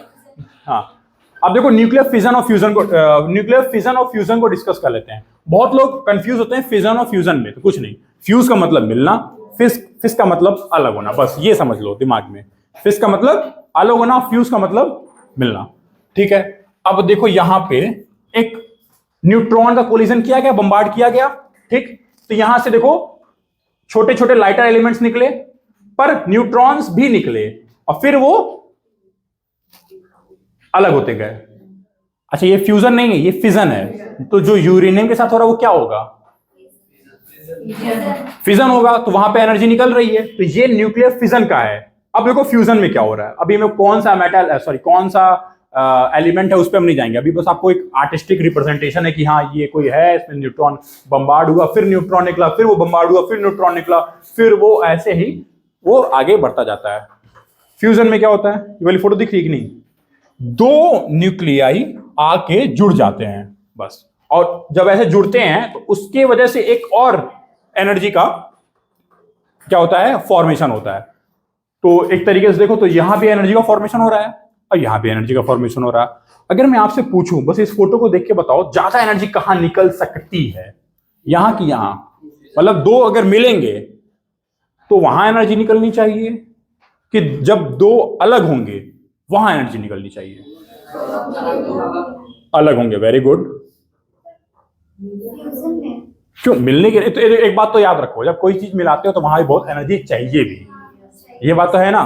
इस देखो अलग होना आसान होता है, आप अटैक करो अलग हो जाएगा, पर किसी चीज को जोड़ने के लिए आपको एनर्जी, एक्सटर्नल एनर्जी देनी पड़ेगी। अब आप सोच के बताओ कि फ्यूजन में ज्यादा एनर्जी निकलेगी, मतलब प्रोडक्ट की बात कर रहा हूं मैं, प्रोडक्ट, ठीक है, कि फिजन में? फ्यूजन में ज्यादा। अच्छा कितने लोग फिजन बोल रहे हैं, ये बताओ फिजन वाले कितने हैं? फिजन वाले ज्यादा है, और फ्यूजन वाले? फ्यूजन वाला कोई है ही नहीं। वैसे मैं आपको बता दूं फ्यूजन में ज्यादा एनर्जी निकलती है। थोड़ा वही आप सोचो, दिमाग हम लोग कॉम्प्रिहेंड नहीं कर पा रहा है ना, एकदम नहीं कर पा रहा होगा, पर यहां पता है इतनी एनर्जी निकलती है ना कि ऐसे 4-5 रिएक्शन हो जाए, 4-5 गुना एनर्जी यहां निकलती है। अभी वही हम आज पढ़ेंगे, मतलब अगर समय रहा तो आधा घंटा है ना, हाँ आराम से पढ़ लेंगे। अब सोचो, अभी तो वही, अभी आप लोग ये डाइजेस्ट नहीं कर पा रहे सर, यहां पे ही हमको लग रहा है ज्यादा एनर्जी निकलेगी, और एक्चुअल में क्या हुआ? कोई डाउट, कोई दिक्कत? एक्चुअल में यहां पे ज्यादा एनर्जी निकलते हुए दिख रही है, but this is not the case. The case is यहां ही ज्यादा एनर्जी निकलती है। कैसे? अब वो समझते हैं। देखो पहले तो, अच्छा यहां तो बहुत, ये तो बहुत ही ईजी है कि बम्बार्ड किया और फिर वो लाइटर एलिमेंट में बदला और फिर एनर्जी, तो ऑब्वियसली जब कोई चीज टूटेगा तो उसका हिस्सा निकलेगा तो एनर्जी निकलेगी, वो तो समझना आसान है। इसीलिए हम लोग को लग रहा है कि वहां पे एनर्जी ज्यादा निकलेगी, ठीक है, पर जनरली यहां पे ज्यादा निकलती है। क्यों? समझो, जब दो फ्यूज होते हैं तो फ्यूज करने के लिए बहुत सारा एनर्जी देना पड़ता है, बहुत सारा, पर जब फ्यूज हो जाते हैं ना तो एक पोजीशन अटेन करते वक्त उनके अंदर से एक एनर्जी निकलती है, क्योंकि जो फ्यूज होता है वो हमारे हिसाब से फ्यूज नहीं होंगे, वो अपने हिसाब से फ्यूज होते हैं, ठीक है, वो अपने हिसाब से फ्यूज होते हैं। उसके बाद जो एनर्जी निकलती है वो energy tremendous amount of energy होती है। कैसे होती है? मैं यहां पे एक रिएक्शन लिखा हूं, उससे थोड़ा सा आप लोग को इजी हो जाएगा। कहीं पे लिखा तो होगा मैंने,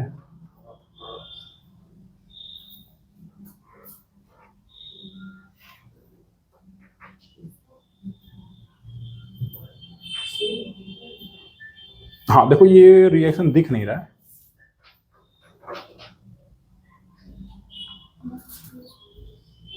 देखो देखो आप यहां समझो। एक्चुअल में क्या हो रहा है ना, न्यूक्लियर फ्यूजन में क्या हो रहा है, जैसे मान लो हाइड्रोजन एटम है, ठीक है, दो हाइड्रोजन मिलके हीलियम बना सकते हैं कि नहीं? हीलियम बना सकते हैं, पर एक बात बताओ, हाइड्रोजन में कितने इलेक्ट्रॉन होते हैं और हीलियम में कितने होते हैं? पर हीलियम का इलेक्ट्रॉन स्टेबल होता है कि हाइड्रोजन का? रुको पहले आप लोगों के साथ थोड़ा सा रिएक्शन खेलते हैं, देखिए आप लोग का क्या दिमाग है यहाँ पे, कहाँ गया? अभी यहाँ पे सब साइलेंट हो जाएंगे, मेरे को पता है। आप लोग क्या बोल रहे हो? इसको ऐसे लिख सकते हैं कि नहीं लिख सकते हैं? ये बताना सही रिएक्शन है कि नहीं?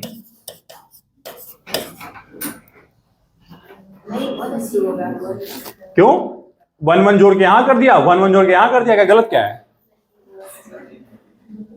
गलत है कि सही है? बताओ भाई, तो सही क्या है? चलो ये गलत है, आप बता दो। चलो चलो सॉरी, एक नया रिएक्शन आप लोग बता दो क्या होगा, बताओ।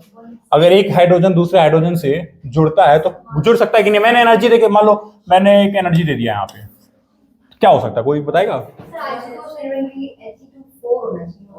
हाँ तो 4 होना चाहिए, वेरी गुड। तो मान लो 2He4 होना चाहिए, ये 4 है क्या?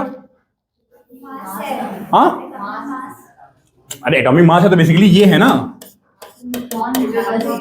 ये है ना ये, ठीक। अच्छा ये 2 है तो 2 क्या हो सकता है? प्रोटॉन प्लस न्यूट्रॉन ना। तो अगर ये स्टेबल है तो जितने इलेक्ट्रॉन होंगे उतने ही ये प्रोटॉन होंगे, पर ये वाला तो ऐसा बन नहीं रहा है। पर जनरली आप लोग सुने क्या होगे, देखे ही होगे, मतलब हर जगह पढ़े होगे कि सन में जितने भी हाइड्रोजन एटम्स है वो हीलियम में कन्वर्ट होते हैं। कैसे हो रहे हैं? यही तो मैं आपसे पूछ रहा हूं, आप बताओ ना, कुछ तो हो रहा होगा यहाँ पे। ये 2 हाइड्रोजन एटम, चलो 2 छोड़ो, चलो मैंने आप लोग को थोड़ा इजी करने के लिए ऊपर मैं 4 दे दूं? नहीं सर, 2 न्यूट्रॉन ऐड कर दीजिए। दो न्यूट्रॉन यहां पे ऐड कर दूं, यहां पे सिर्फ न्यूट्रॉन, आप दो स्टेबल एटम में न्यूट्रॉन ऐड करके कैसे मैं एक पर्टिकुलर एलिमेंट पे आ पाऊंगा? ऐसे थोड़ी रीअरेंजमेंट होगा, ये बहुत टफ रीअरेंजमेंट। चलो आप लोग थोड़ा आसान करता हूं मैं, लेट मी हेल्प यू।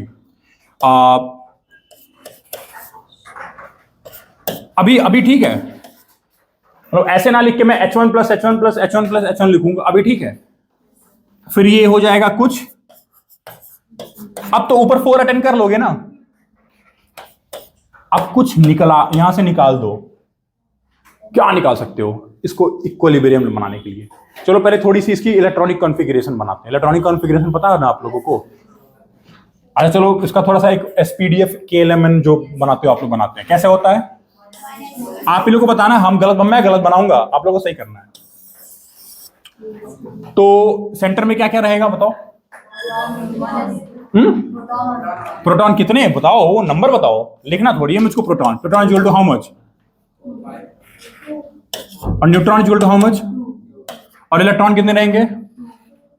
एक यहां, क्लियर? ये क्या है? 2He4 है, ये तो क्लियर है ना, ये भी कोई गलत नहीं, सही है। देखो ये 4 हो गया और ये 2, तो 2He4 क्लियर है। पर हम लोग बना कैसे रहे थे? हाइड्रोजन को मिला के बना रहे थे ना, क्लियर है ना? आप ही लोग अभी न्यूक्लियर फ्यूजन करोगे, मैं नहीं कर रहा हूं। अब गलत क्योंकि तो एनर्जी ज्यादा निकल जाएगी, ध्यान रखना। तो M1H1 प्लस 1H1 प्लस 1, ऐसे कोई लिखता नहीं है, दिस इज रॉन्ग, बट मैं आप लोगों के लिए चलो अभी लिख रहा हूं समझने के लिए। हाँ अब बताओ, हमें हीलियम बना, ये पता ना हाइड्रोजन में हीलियम बनाते हैं, ये पता है, तो हम पहले हीलियम बना लेते हैं। 2He4। अब बताओ 2 क्या है? ये इलेक्ट्रॉन है, जनरली इलेक्ट्रॉन ही तो होता है ना, ये तो क्लियर है ना? तो यहां पे भी तो कुछ होना चाहिए, क्योंकि नीचे भी तो 4 है, तो कुछ होना चाहिए कि नहीं? अच्छा मैं यहां पे ऐसे लिख दूं तो यही क्यों नहीं बोल रहे थे आप लोग को? यही तो मैं कैसे कराने की कोशिश कर रहा था, तो कॉमन सेंस ही तो कैसे नहीं लगा रहे थे, यही तो लगाना था। मैं तब से आप लोग को हिंट दिए जा रहा हूं, कुछ तो होगा, कुछ तो होगा। कई बार क्या होता है ना, कई बार क्या होता है कि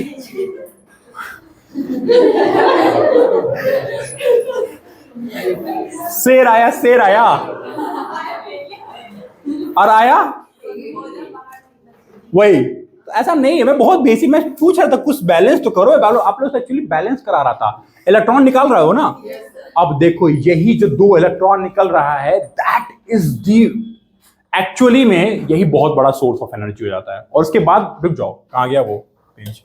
2 इलेक्ट्रॉन निकाले, अभी तो बैलेंस हो गया, नहीं हो गया, और फिर यहां पे एक अमाउंट ऑफ ई निकलता है। इसके ही वजह से ये बहुत, क्योंकि अनस्टेबल है। देखो इलेक्ट्रॉन कैसा होता है आप बताओ? इलेक्ट्रॉन से फ्री इलेक्ट्रॉन कैसा होगा?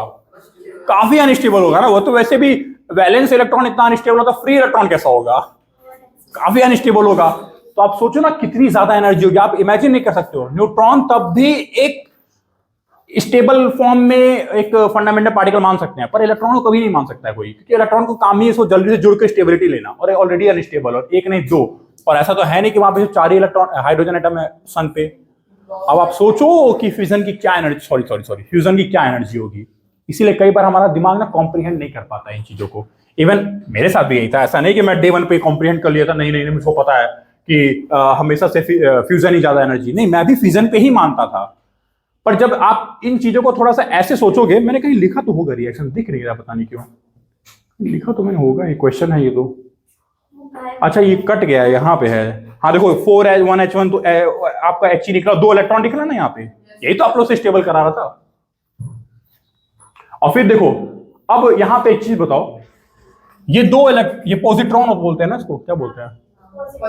पॉजिट्रॉन। अब इसको न्यूट्रलाइज करोगे तो फिर से आपका एनर्जी निकलेगा, क्योंकि इलेक्ट्रॉन को न्यूट्रलाइज करना बहुत जरूरी है, वो न्यूट्रलाइज भी होता है। अब वहां पे पॉजिट्रॉन भी आता है, एंटी पार्टिकल, एक होता है पार्टिकल, एक होता है उसका एंटी पार्टिकल। अब आप सोचो इस वजह से एक नया एंटी पार्टिकल आता है, फिर इन दोनों का फ्यूज होता है, तो एनर्जी नहीं निकलेगी वहां पे ट्रिमेंडस अमाउंट ऑफ एनर्जी निकलती है, मतलब एक तरीके से हम इमेजिन नहीं कर सकते हैं। और यही रीजन है ना कि न्यूक्लियर फ्यूजन, फ्यूजन हम जनरली अपने देश में कर नहीं पाते हैं। अभी कहां न्यूक्लियर फ्यूजन हुआ है? जितने भी न्यूक्लियर रिएक्टर आप लोगों ने देखा, कौन सा रिएक्टर है? फ्यूजन रिएक्टर है। कहीं पढ़ा कि न्यूक्लियर फ्यूजन रिएक्टर? वैसे हाँ, पिछले हफ्ते जापान ने इसको कर दिया सक्सेसफुल, और चाइना तो बना ही रहा अपना आर्टिफिशियल सन। आर्टिफिशियल सन मतलब वही तो हुआ है। चाइना वाइना तो लोग करते हैं, हम लोग में हमारे देश में भी बातचीत हो रही है, देखो अहमदाबाद में काम चल रहा है, पर वो इतना बेसिक लेवल पे है कि उसके बारे में डिस्कस करना भी बेकार है, ठीक है। तो देखो पूरा जो साइंस था अभी तक वो इतना ही था, अब हम लोग को सारा थ्योरी पे आना है। तो अब सिंपल सी बात है, फिर जो रिएक्टर है हम बताएं कौन से रिएक्टर होता है हमारे देश में, नहीं जनरली पूरे ग्लोब पे जो भी रिएक्टर है कौन से रिएक्टर है, फिजन रिएक्टर है। फिजन मतलब एक एलिमेंट होगा जब बम्बार्ड करेंगे वो लाइटर एलिमेंट में आएगा, फिर न्यूट्रॉन निकलेगा, फिर ऐसे ही वो फिजन रिएक्टर। अच्छा अब मैं आपसे पूछूं, अगर आपको कंट्रोल करना हो न्यूक्लियर फ्यूजन को और न्यूक्लियर फिजन को, कहां पे कंट्रोल ज्यादा हो अच्छा हो जाएगा? फ्यूजन में ज्यादा अच्छा कंट्रोल हो जाएगा, ठीक है। और फिजन में क्यों नहीं? क्योंकि चेन रिएक्शन है, तो फिर ज्यादा आसान है तो फिजन बनाना, तो बना क्यों नहीं पाए?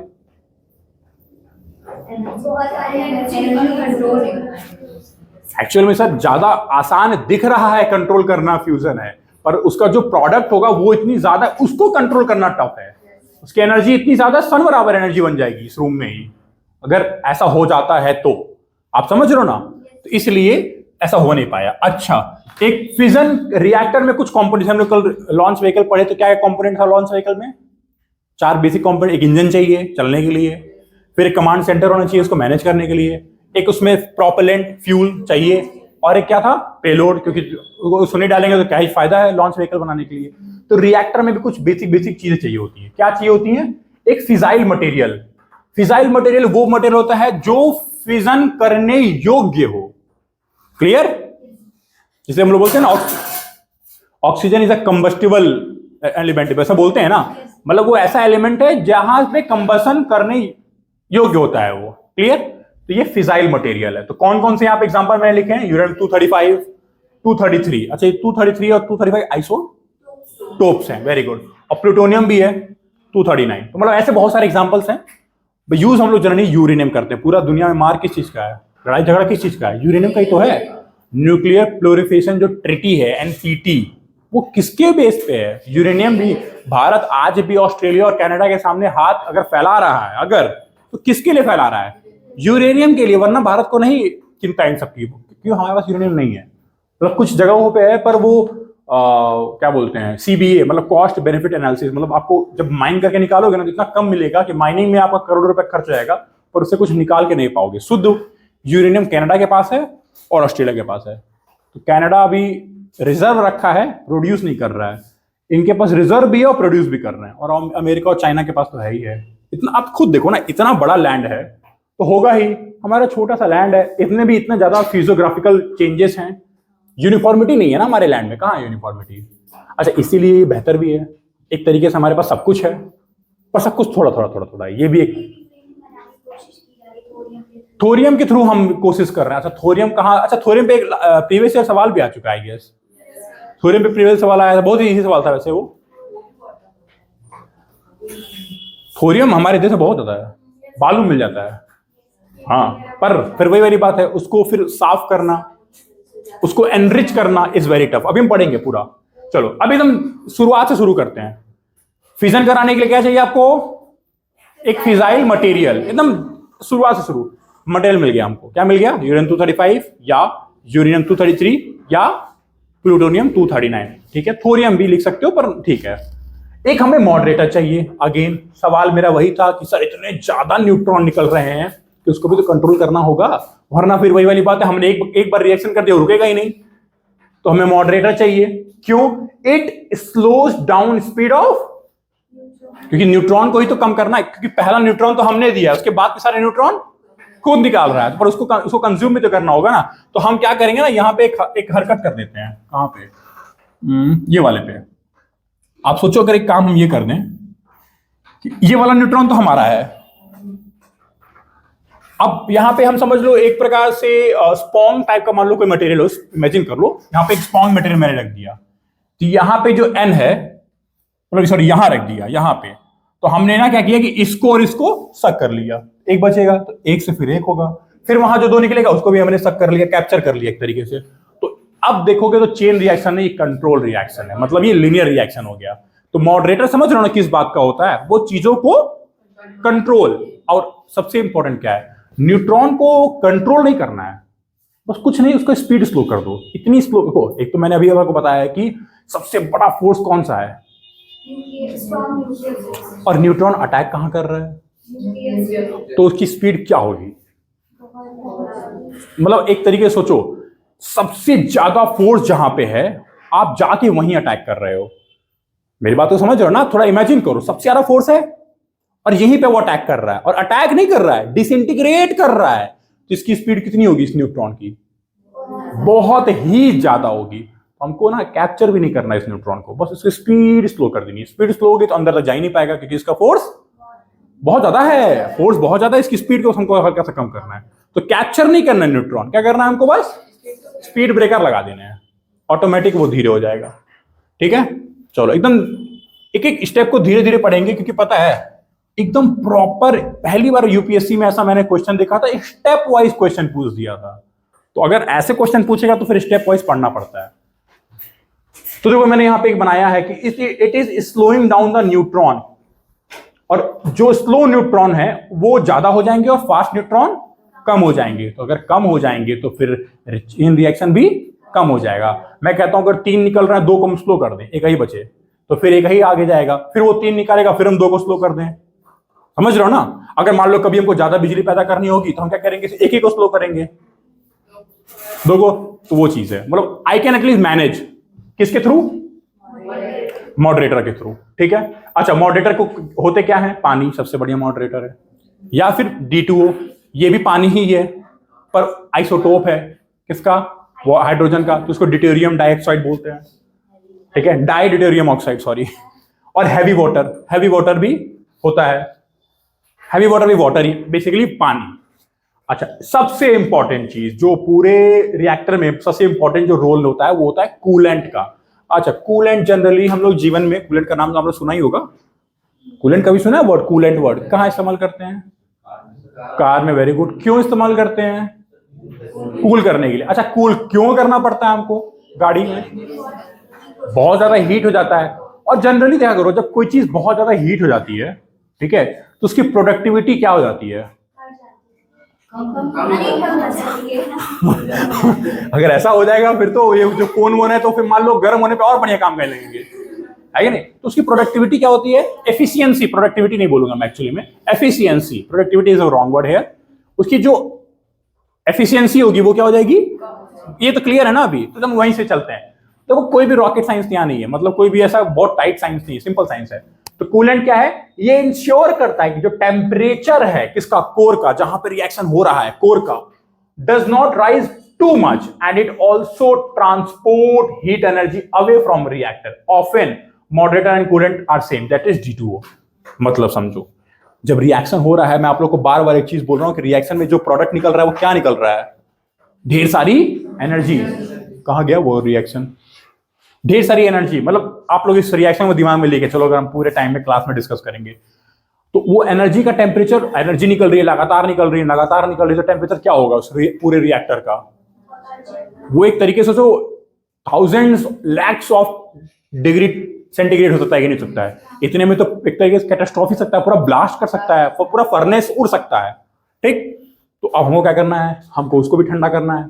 या तो हम एक काम करें, ये जो एनर्जी है इसको हम कैप्चर करके विंड के पास भेज दें, सॉरी टरबाइन के पास भेज दें, और टरबाइन घुमा के इलेक्ट्रिसिटी पैदा कर दें, और जो कि होता ही है न्यूक्लियर पावर इलेक्ट्रिसिटी, वो कर दें। या फिर अगर हम वो नहीं कर पा रहे हैं तो हमको कुछ ऐसा यूज करना पड़ेगा दैट इज कूलेंट, जिससे इसका टेम्परेचर कंट्रोल में रहे। क्योंकि फिर वही वाली बात है, चेन रिएक्शन है, कितना भी हम इसको लीनियर कर देंगे एनर्जी तो बहुत ज्यादा निकलेगी। समझ रहे हो ना आप लोग? इस मान लो आपके पास 300 करोड़ कोई चीज है, अगर उसमें से 200 करोड़ हट भी गया तो अभी तो 100 करोड़ रहेगा, तो 100 करोड़ भी कम थोड़ी होता है कोई भी चीज। तो वही वाली बात है, तो उसको कूलेंट करना पड़ता है। अच्छा, अगेन अगर ये सवाल आएगा कि H2O या फिर H2O नहीं, D2O इज अ मॉडरेटर और कूलेंट, तो बोथ। इसमें थोड़ा सा कैच है, वो हम लोग आगे समझेंगे। क्या कैच है वो आगे समझेंगे। तो moderator and coolant are same, D2O। ठीक है, लिक्विड सोडियम को भी कई बार हम लोग यूज करते हैं, but it is not that. तो ये कहां यूज करते होंगे जनरली? नहीं यूज करते हैं, मैं लिखा तो हूं लिक्विड सोडियम, पर आगे एक और चीज लिखा, नॉट अ गुड मॉडरेटर। तो उसको यूज करते हैं, पर जनरली कहां यूज करते होंगे? कूलेंट में यूज करते हैं। कूलेंट में लिखे हैं, भारत जैसे देश में क्योंकि सस्ता है यार ये, इसको करना मैंने सस्ता है, ठीक है। तो और हमें बहुत बड़े लेवल पे न्यूक्लियर पावर प्लांट नहीं बनाना है, हमें सिर्फ बिजली पैदा करनी है। हम ये नहीं है कि हमको बम बनाना है, ठीक है। कहाँ गया ये देश ईरान? क्यों अमेरिका चिढ़ा रहा था इससे? क्योंकि इसका सारा का सारा न्यूक्लियर पावर रिएक्टर कहने के लिए बिजली पैदा करने वाला है, पर सब बम बनाने जितने हैं, मतलब समझ रहे हो, वहां पे कूलेंट का इस्तेमाल बहुत कम करते हैं सब। जिस दिन उनको लगेगा वो बम छोड़ देंगे। इसलिए अमेरिका हमेशा ईरान से क्यों खफा रहता है? इसी वजह से। और वैसे इनका तो हमको लगता है कि फुस हो जाएगा, इनके बारे में क्या ही बात करें। अच्छा, एक और बहुत इंपॉर्टेंट कंपोनेंट है कंट्रोल रॉड्स। अच्छा, नाम से लग रहा है कंट्रोल रॉड्स, तो किसी चीज को कंट्रोल कर रहा होगा। अच्छा, किसको कंट्रोल करेगा? अगर आप खुद सोचो, इस रिएक्शन में बहुत सारी चीजें हैं। एक है न्यूट्रॉन, है ना, न्यूट्रॉन, स्पीडिंग न्यूट्रॉन। मैं न्यूट्रॉन नहीं कोई बोलना, क्या बोलना आपको? स्पीडिंग न्यूट्रॉन, मतलब काफी हाई स्पीड पे न्यूट्रॉन है। अब जितने भी न्यूट्रॉन एक्सेस में जो निकल रहे हैं, एक तो देखो उनकी स्पीड तो स्लो करनी ही करनी है, पर अगर मान लो स्पीड हम स्लो करके छोड़ भी देते हैं तो वो न्यूट्रॉन तो रहेंगे ही रहेंगे। सीन ये है कि आप कितनी भी उनकी स्पीड स्लो कर लो, वो रिएक्ट भी कर सकते हैं। रिएक्ट समझ रहे हो, आपस में भी रिएक्ट कर सकते हैं। और चूंकि आपके पास फिजाइल मटेरियल है, कुछ नहीं तो क्या पता एक न्यूट्रॉन अगर दूसरे किसी न्यूट्रॉन पे अटैक करेगा, तब क्या पता उसकी स्पीड कितनी जाए। मतलब आप समझ रहे हो ना, कई सारे केस बन सकते हैं। तो हमको अब ये भी चिंता है कि हम उसको कैप्चर भी करें। तो अब यहां पे आपको पूरे रिएक्टर में दो चीज करना पड़ेगा न्यूट्रॉन के साथ। पहला तो उसकी स्पीड कम करनी पड़ेगी, और दूसरा उसको एब्जॉर्ब भी करना पड़ेगा। और ये काम कौन करता है? Control rod. तो सबसे बढ़िया एग्जांपल किसका है? कैडमियम या बोरॉन। बहुत अच्छा काम करते हैं कैडमियम और बोरॉन, याद कर लो। अब देखो, खत्म न्यूक्लियर रिएक्टर। अब जो आगे की चीज है वो करंट अफेयर है। कंसेप्ट यही था। तो कंसेप्ट में क्या था? एक फिजाइल मटेरियल होना चाहिए, ऑब्वियसली बात है।